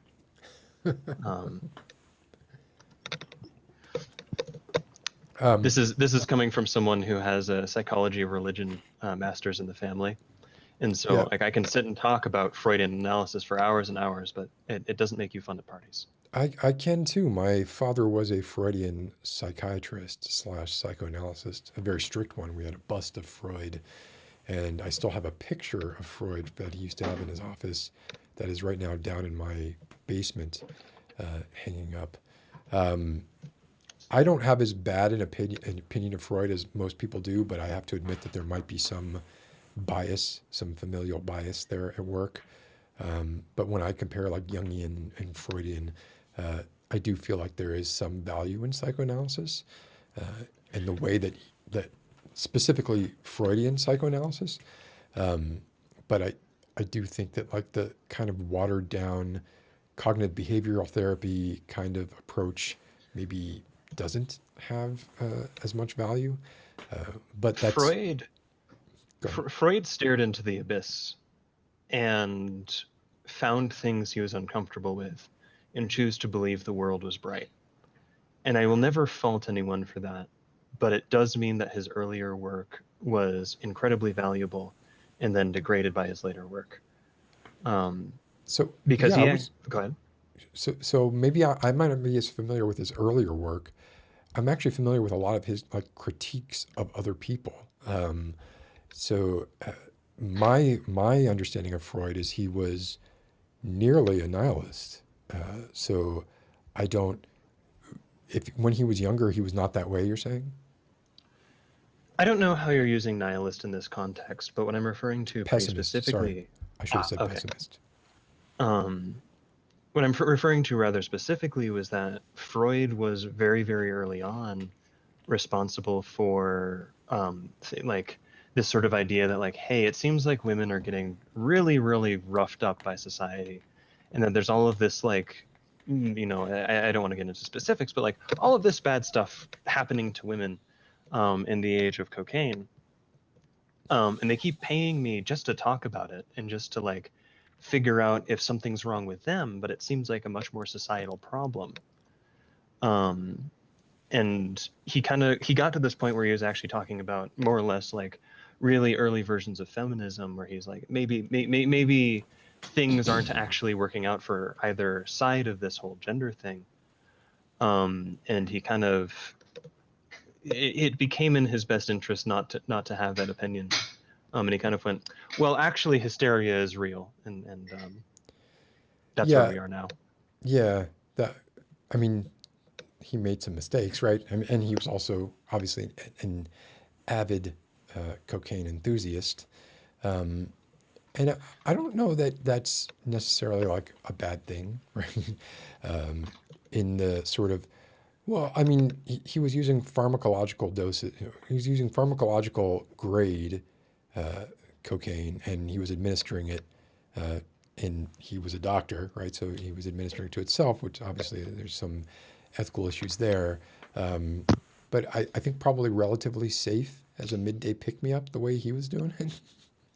He was probably on about twice as much cocaine as any other person was at the time. And that's not actually a criticism. Compared to the 80s. Yeah, Q, how are you doing? I think we're good. Are we good? Oh, yeah. Do you hear an echo? No echo. We are good. Okay. I really like your all hair. right. We both mentioned that we really like your hair right when you took your headphones off. Oh, thank you. Yeah, I have that edgy undercut vibe going. Did you get somebody to do that, or did you do that? I don't know why Nick is holding up a Burger King cup right now.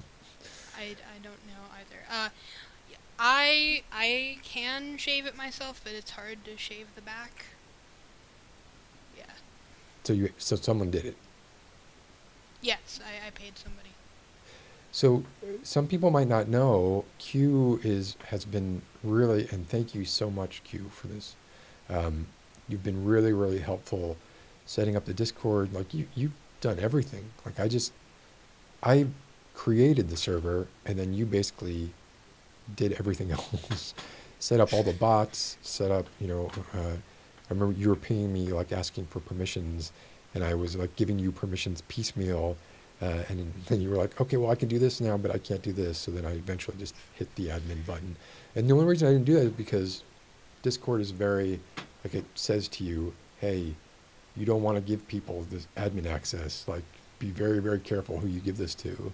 If it hadn't been so sort of dire in its warning about what you could possibly do. And Q, I still don't know the extent of what you could possibly do, what your powers... I can pretty much do everything you can do. So, awesome. Yeah. Like I said, it was an exercise in how much you trust me. But I totally trust you. I don't intend to betray your trust. So, yeah, no problem. I want the server to be a cool place for people to hang out and stuff. So. One of the things, obviously, like one of the things I've loved about doing these, and Nick, I'm sorry, I don't want to keep you any longer than you want to be kept. So if you don't want to be kept, you don't have to be. Don't feel like you need to be kept. I am perfectly happy to just watch over your shoulder, and I will chime in if I have something to say. But my hope for the Discord server is that it becomes kind of a mirror for the chat that goes on while the live streams go on, but during the time when the live streams are not going. Yeah. So I mean, I don't really know, like, to me, what it seems a lot like is just like a synchronous version of the asynchronous bulletin board systems that I used to call up in the 80s, where literally you'd have to, like, one person at a time could be accessing the bulletin board and leave a message, and then you'd have your redialer on, and then they'd hang up, and then you'd be able to get through, and then you'd be able to reply to their message. And back then, the person running the BBS was called a sysop, for systems operator, and then you would have a couple of assistant sysops, and that was a highly coveted position, especially if you were running a pirate BBS board where you could download software that you didn't pay for. But this was way back in the day where there was like 1.4 megabyte floppy disks and even smaller 360K floppy disks, and you would maybe have your modem on for 14 hours trying to download the latest version of Gunship or the latest Infocom game, and you might hope you'd have like a 1 in 5 chance of it working once you went through all of that. But it was a fun time, and that's kind of like what the Discord reminds me of. So it's been nice. I've been enjoying it. So thank you for all your help. Thank you. Yeah, of course. Is there anything you want to talk about? Anything? Well, I missed what was happening while I was messing with my headphones, but I don't have anything to contribute on Freud. But Fuck that guy. Honestly, I thought I would, if you want to hear it, I could talk about working with NASA in high school. Yeah. Please. I mean, I don't have a whole lot to tell about. But, so, when I was in high school, my senior year of high school, one of the teachers came from another school, and he had started a program there, and he started it at our school, and it's called HUNCH. That's an acronym. It stands for High Schools United with NASA to create hardware. And so basically, there's a bunch of different, or I don't know if they exist anymore, but there's a bunch of different sections to Hunch, where they had like the culinary side, I don't even remember. There's one with like fabrics and sewing. But we did the one that was you invent your own thing and you run your own experiments. So we created a gyroscope to be used on the ISS. That was the idea for it. Wow. And it was meant initially to hold like a GoPro. So you could, set up your camera while you're on the ISS, whatever, and record without having to worry about, the camera floating away.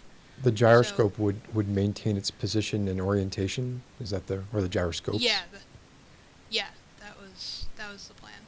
So that's what our project was. We had there's like 3 brushless motors, and then we 3D printed the outside casing that they went into. So you made like an outer space gimbal for... Yeah. And so you just 3D printed the casing, right? I would imagine you can't really 3D print much of the motors. You wouldn't have the precision for that, right? No, yeah. We had to buy the motors separate.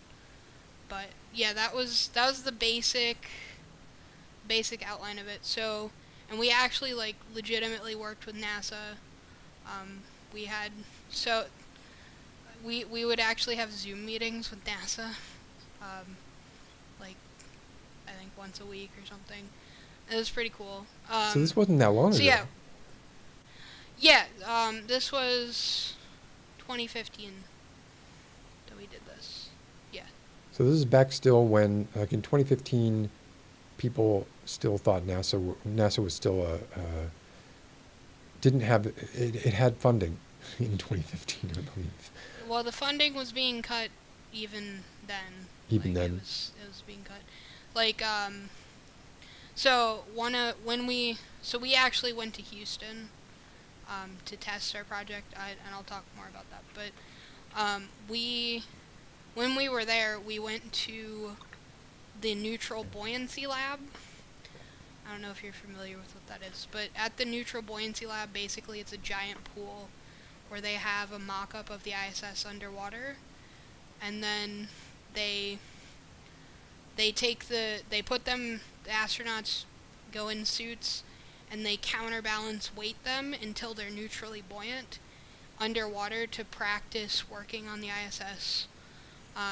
So they're used to, you know, the way they would move Navigating in around, space yeah, in weightlessness. while they're maintaining, yeah.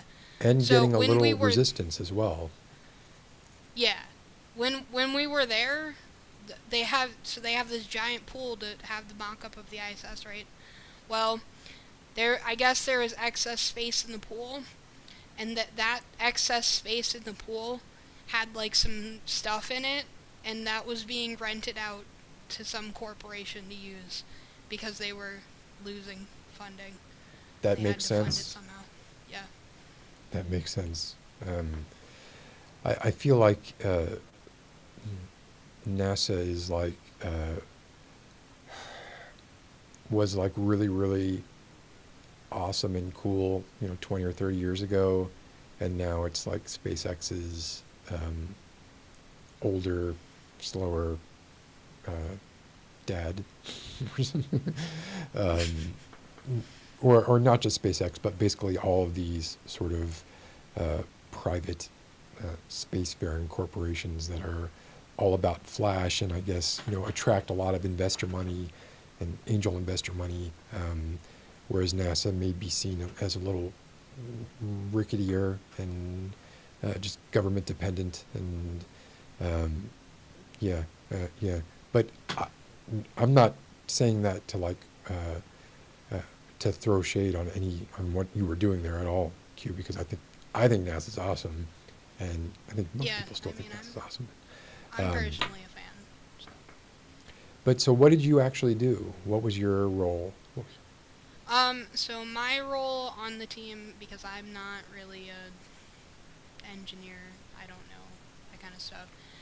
My role on the team was secretarial, so I was pretty much in charge of, keeping in contact with NASA, scheduling all of our meetings, taking meeting notes, all that kind of stuff. I kept track of everything. Was there anything surprising about it, or anything that it was unexpected, that you were like, oh my gosh, I wouldn't have thought this, or well, I guess you kind of just told us one, right? Like they were renting out part of a pool to a private corporation to help subsidize their failing government contracts. Yeah, I definitely didn't expect that. I mean, I don't know. I didn't really have a lot of expectations. I just kind of did it. But you got to go to the Houston NASA property, or whatever, their labs. Yeah, we were on. We were hanging out at an aircraft carrier kind of base. We were right next to a military base, and they were like, sense. They were like, don't even look in that direction. It's like, okay, I won't. They'll have to flashy thing you. Yeah.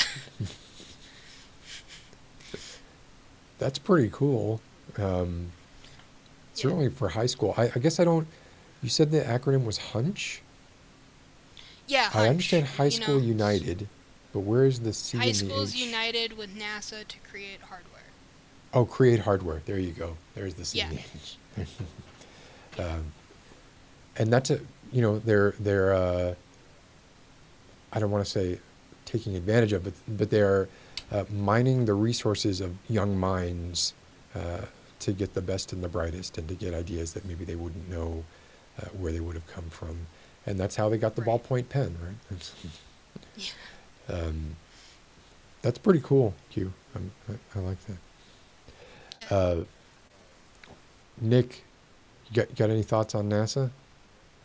I do actually. I have a short story to tell, and I think I'm gonna bounce out after a question in order to give you a little bit more headroom.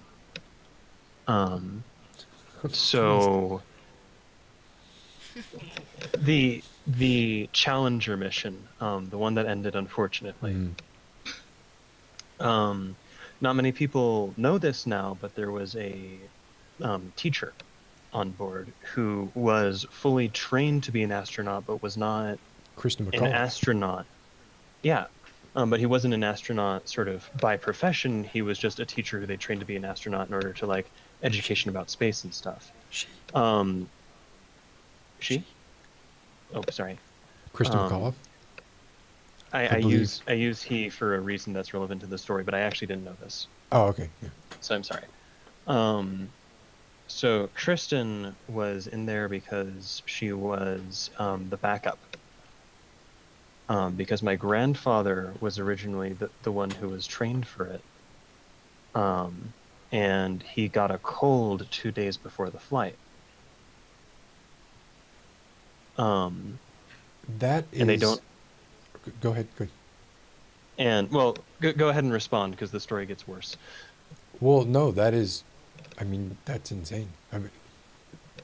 And so he was on. He was supposed to be there. He got a cold 2 days before, and they were like, "Okay, we're going with this other person because we can't send someone with a cold into space." And he was actually the backup for someone who was much more important who couldn't make the trip, which was Big Bird from Sesame Street, who was too big and heavy to fit on the shuttle. And so they decided to like, okay, well, we still want that like educational childhood thing. So we're going to put a teacher rather than Big Bird, which creates this alternate universe in my head of Big Bird dying on the Challenger. Do you want to know the unfortunate image that comes to my mind there is a puff of yellow feathers in that tragic, when you see that tragic footage of the Challenger exploding. Now you've put in my head now when I see that could have been, you could have seen a puff of yellow feathers. Like a puff of yellow feathers and then like a roast chicken falling from the sky. Yeah, I feel like we can we joke about, has enough time passed to be able to joke about that? I remember there's some I'm allowed to joke about it because it was my grandfather, but yeah, your grandfather came. So would this have been? This was before. This was after he had your mother and your that was father. after I had my mother. Yes. Okay, so it wouldn't have precluded your existence had this happened. Yeah. But it still would have been horribly unfortunate for your grandfather. Yeah. Yeah. What was the joke? Yes, I believe I remember. I'm about to tell a terrible, terrible joke about the Challenger disaster, which was, what was the last thing Kristen McCullough said to her husband when she left to go on the Challenger mission? It was, honey, you feed the dogs, I'll feed the fish. Terrible joke. And so I guess I have two questions to leave us with. One of them is my favorite follow-up to this story about Big Bird and my grandfather is what happens to Snuffleupagus if Big Bird is the only one who can see him, and Big Bird dies on the Challenger, which is just all sorts of like brain melting. That's an interesting, it's an interesting thing to think about. It's a depressing thing to think about. Snuffleupagus was always depressing, right? I mean, he was kind of like an Eeyore kind of in disposition, but the fact that nobody could see him but Big Bird, if Big Bird died, essentially Snuffleupagus dies. Yeah. I think one of my favorite answers is he moves in with Oscar the Grouch, which is just such a different direction to take the story. My second question, and this one is directed at Q, is did you get to see where they keep the moon when they're not using it? Oh no, they wouldn't let us. And A then third time you hang up on him? I didn't hang up on him. He did that. That was his orchestration. But I think pretty good that he did that. Hold on, let me turn this around. I'm so glad that we finally got the audio working. I was really bummed about that. I'm also glad I figured out the echo. Yes, that was great. It turns out that the problem for me was PEBCAC. PEBCAC. Problem exists between keyboard and computer. I don't know what there's an acronym for when the problem is me, and I think the problem is something else. They say, oh, that's a PEBCAC. Problem exists between keyboard and person. I don't know what exactly it is, but no, don't hang up on. They're telling you to hang up on me. Don't hang up on me. That's so was your high school in Houston? No. I went to high school in Wisconsin. So you flew to Houston to Yeah, my team we flew to Houston to do the experiment. Man, that is really neat. My high school didn't do anything like that. Yeah. Yeah. Oh boy. Q, you don't know how much I appreciate you and everything that you've done. Not just for the live stream, not just for the Discord, and not just for Patreon, for the channel as well, the ASMR channel, everything. I really appreciate you, and I'm glad that you are around. Yeah. How's work going? Oh, people in California are still annoying. How are the people on the oil rigs, right? Yeah. So for chat that doesn't know, I work at a call center, and I do I work for maybe 5 different companies, doing different things, but I do 2 main things. Our main thing we do is we handle a transit company's complaints, and we give people travel directions and stuff. And the other thing we do is we call out alarms for oil rigs or gas compressors or something. Nothing too exciting really happens with the oil rig stuff, surprisingly. Well, it's because all we do is call out the alarms, it's just, hey,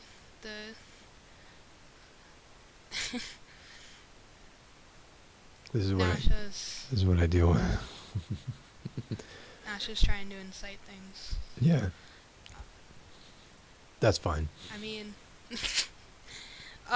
yeah. Well, I mean, guys, you don't want to just see me. I promise. I'm not interesting. I'm really not. You yeah, just gotta fake it. That's what I do. I can't. After Sailor, a little you always practice. have things to say. I really don't don't. always have things to say. Ask people that hang out in the voice chat or in the Discord. I oftentimes have nothing to say. So what? There's a voice chat. Is that going on right now? There's a voice chat where everyone is just kind of. I think people are hanging out in the voice chat, but it can be used anytime. So basically, it's just you join the channel and you can talk to people over voice chat. And you can also stream your screen or show your webcam as well doing that. So anyone who doesn't know, right? I'm sure. Yeah, like I said earlier, everybody who's here is also in the Discord channel. But there is a Discord channel. I don't really know how to drop the link. Yeah. I need to what I need to do is get the link so I can as something that I can pop up here as well. There it is. Q just dropped it. Thank you, Q. Yeah. Really, honestly, I know you weren't keen on figuring out bots on Discord. I handle that, but I think you maybe want to get a bot for this channel. Night To bots. do what? It could just, post the Discord link and your Patreon link and stuff like that every so often. Just periodically. Oh, you're saying like a widget that would just sort of automatically do that while this live stream is running? Is that what you're saying? Right, yep. Oh, okay. Yeah, that's a good idea. Yeah. I'll look into You it. could do it, infrequently so it doesn't Right, I wouldn't want it to sort of to mess with the flow, right? Right. Oh, Pavi's saying no one ever wants to talk. Pavi, no one ever wants to talk to you on Discord? Pavi, joined the voice chat when nobody else was there. And Well, that'll do it. I talked to you, Pavi, for 2 minutes, and then you left. So. Well, Q, I appreciate everything that you do, and I can't thank you enough. And Yeah. Thank you for chatting too. And I'm going to hang up on you. Okay. Peace. All right, have a good night. I'm really glad that I was finally able to get past that, whatever that ridiculous problem was. And now I'm having problems now with. It's been an evening of technical difficulties. But yeah, that was great. I'm wondering. I feel like we need to do a little more digging, maybe into that Challenger story, because my recollection was that the teacher was known for a long time prior to the actual shuttle going up. I wonder if I'm thinking about a different shuttle. Now I gotta look up.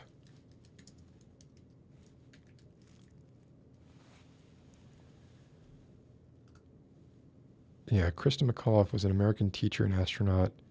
She was one of the 7 crew members killed in the Challenger disaster. She was selected from more than 11,000 applicants.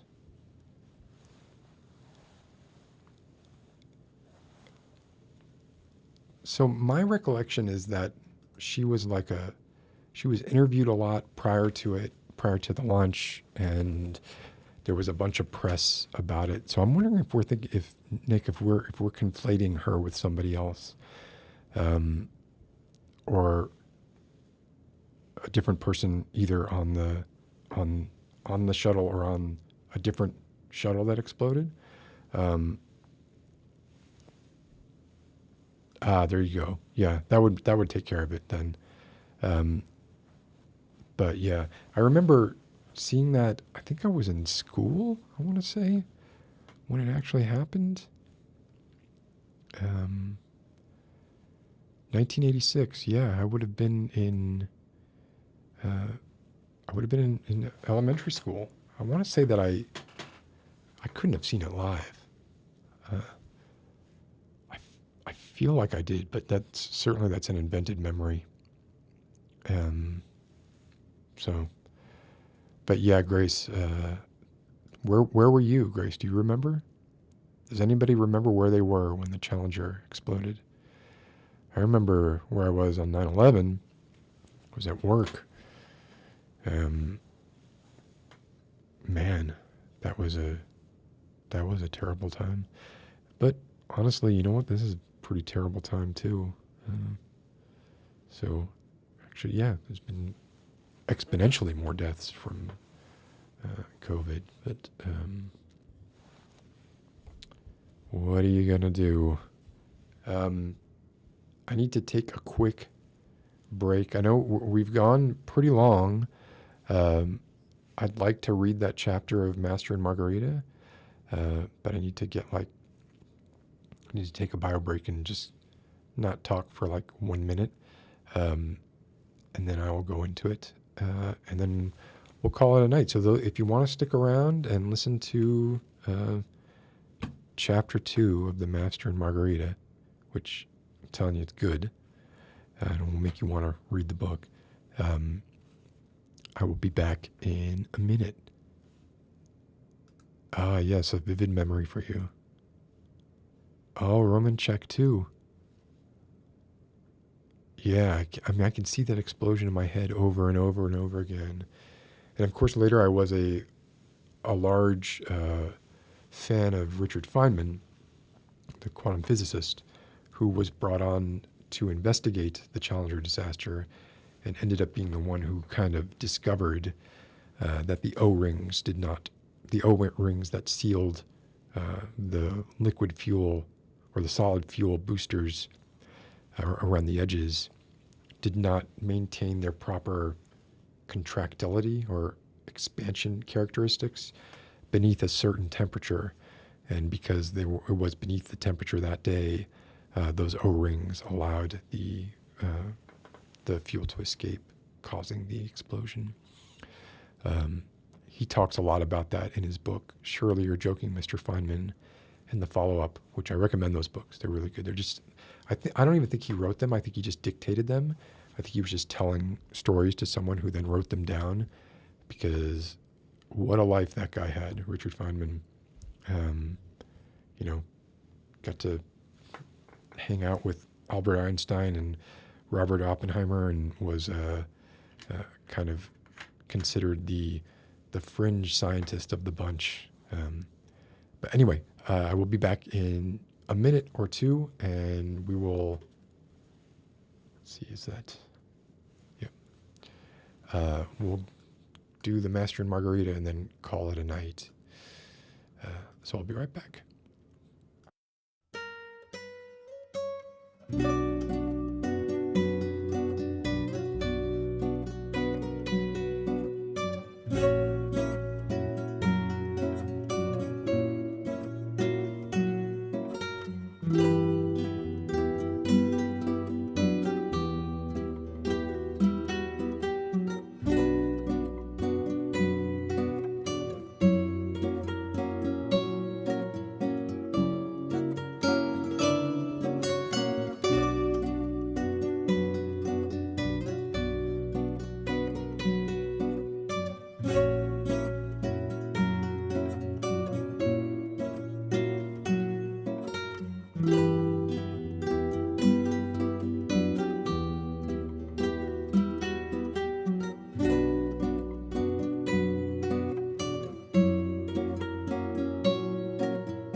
Nom nom. Good night, Lisa. Good night, PG.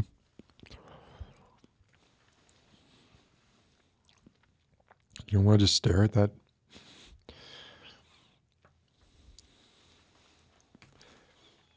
I just had a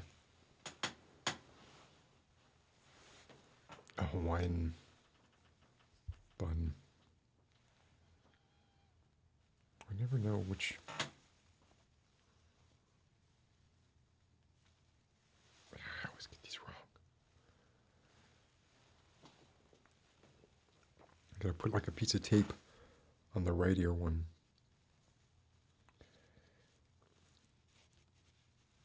I probably should have done this before coming back online.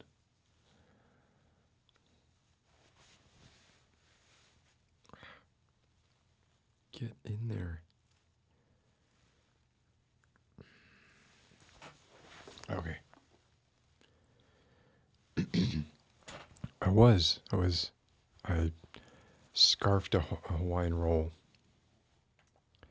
And now my stomach is going to make noise. Let's put on a bit, just a bit, a little bit of reverb. Pavi, I dye my beard all the time. I just don't usually dye it this much.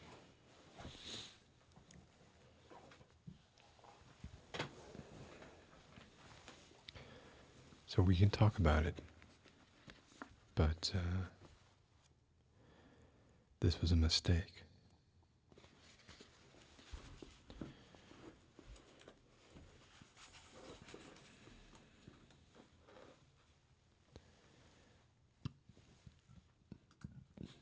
Garo, I wish that that was the problem. The problem was just that I could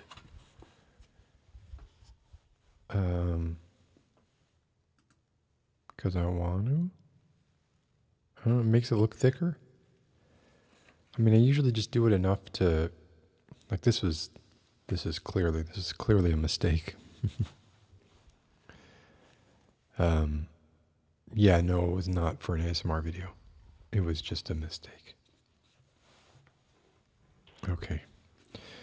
So, again, this book, first of all, it's just beautiful just to look at. At this point in the book, this is fairly early on in the book, you don't really know very much. Basically, this guy appears and makes a bunch of prophecies and claims that Jesus did not exist. What is this? Václav sent a request? Oh, I didn't see it.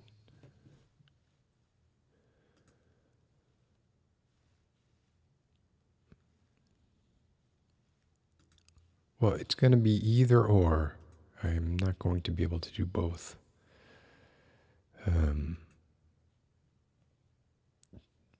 Václav, I promise you, next time you are on deck, if you want to, next time. But for tonight, well, I don't like to be harangued into doing stuff. And anyway, Václav is the one who got me onto this book, so it's beautiful. Like I cannot get over this cover. I just want to like stare at it. All right, people would prefer about some chat with Václav. Let's do that then. I could turn the reverb off. Go back to this.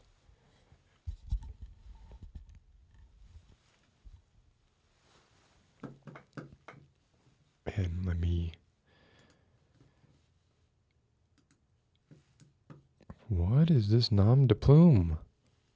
I would never have recognized this. Excuse me.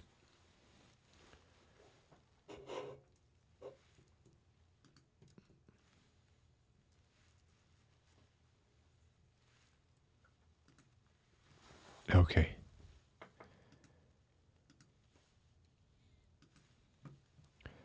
Hopefully nothing has changed in the last few minutes that would cause the audio to screw up again.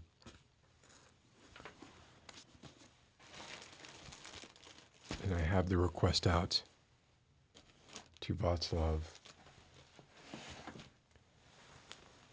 And while we wait for him to call, see if there's anything else.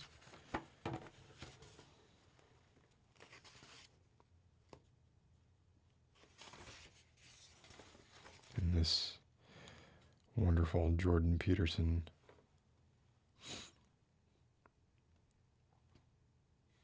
God.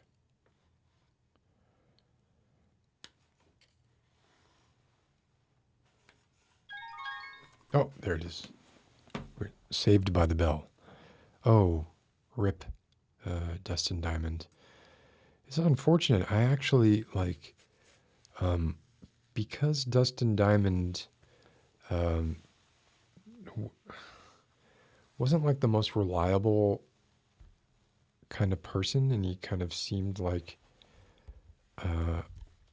the type of person who might use something or fake something like an illness for attention, especially given that like the Saved by the Bell reunion had just happened and he was left out of it.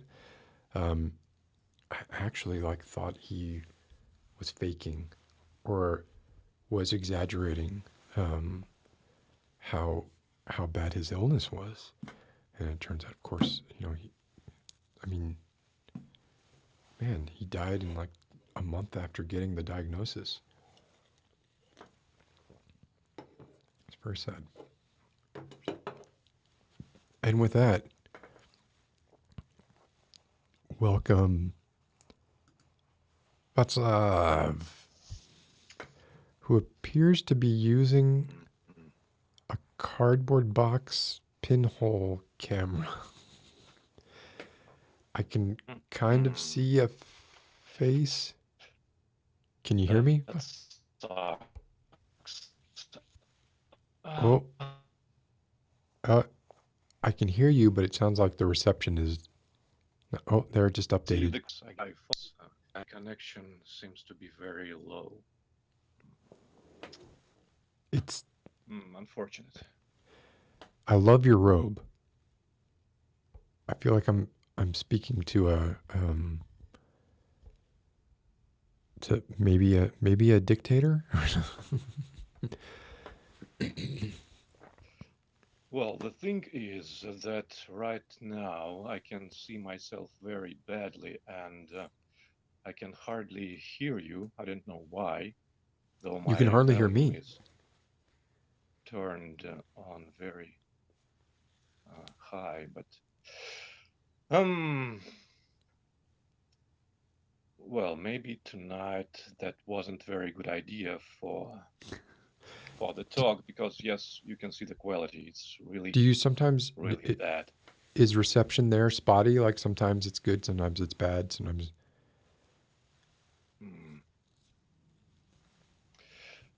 Okay, you were right. Maybe we should elect it for some other time. And tonight we concentrate on you reading The Master and Margarita. Are you sure about that? I was going to say that, yeah, that Grace just said you need to do a fireside chat with that robe.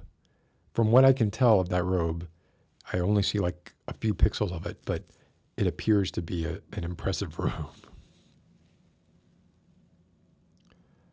Oh, and I think maybe you can't hear me. Can you hear me, Václav? Probably not. Maybe not. Yeah. Okay, well, we're going to try it again.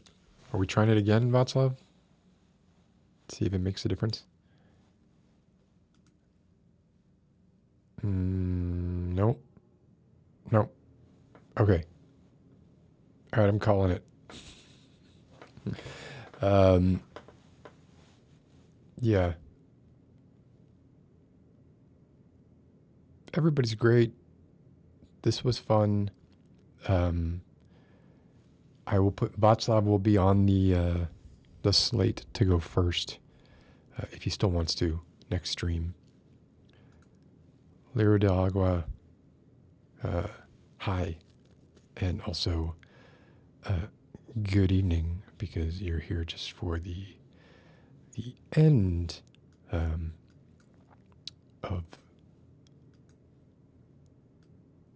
the stream, because I'm a little, thinking about reading that whole chapter. I'm a little bit tired.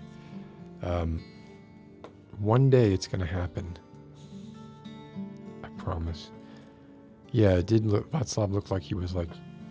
There were tapestries everywhere. He had the robe on. He had the long beard with the glasses, and it looked like he had shaved his head. That was something. Next time, Václav, if you're around, we'll try it again.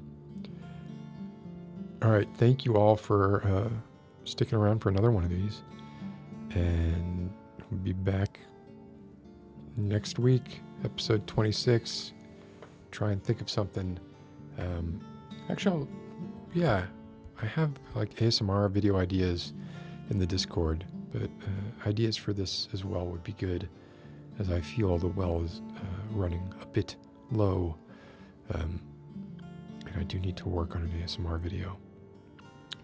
Anyway, I love you all. Thank you for hanging out, and I hope you all have a good rest of your week and weekend. And don't forget, yeah, Q just dropped the Discord server in there if you want to hop on the Discord server, talk to any of these lovely people. Good night to everybody.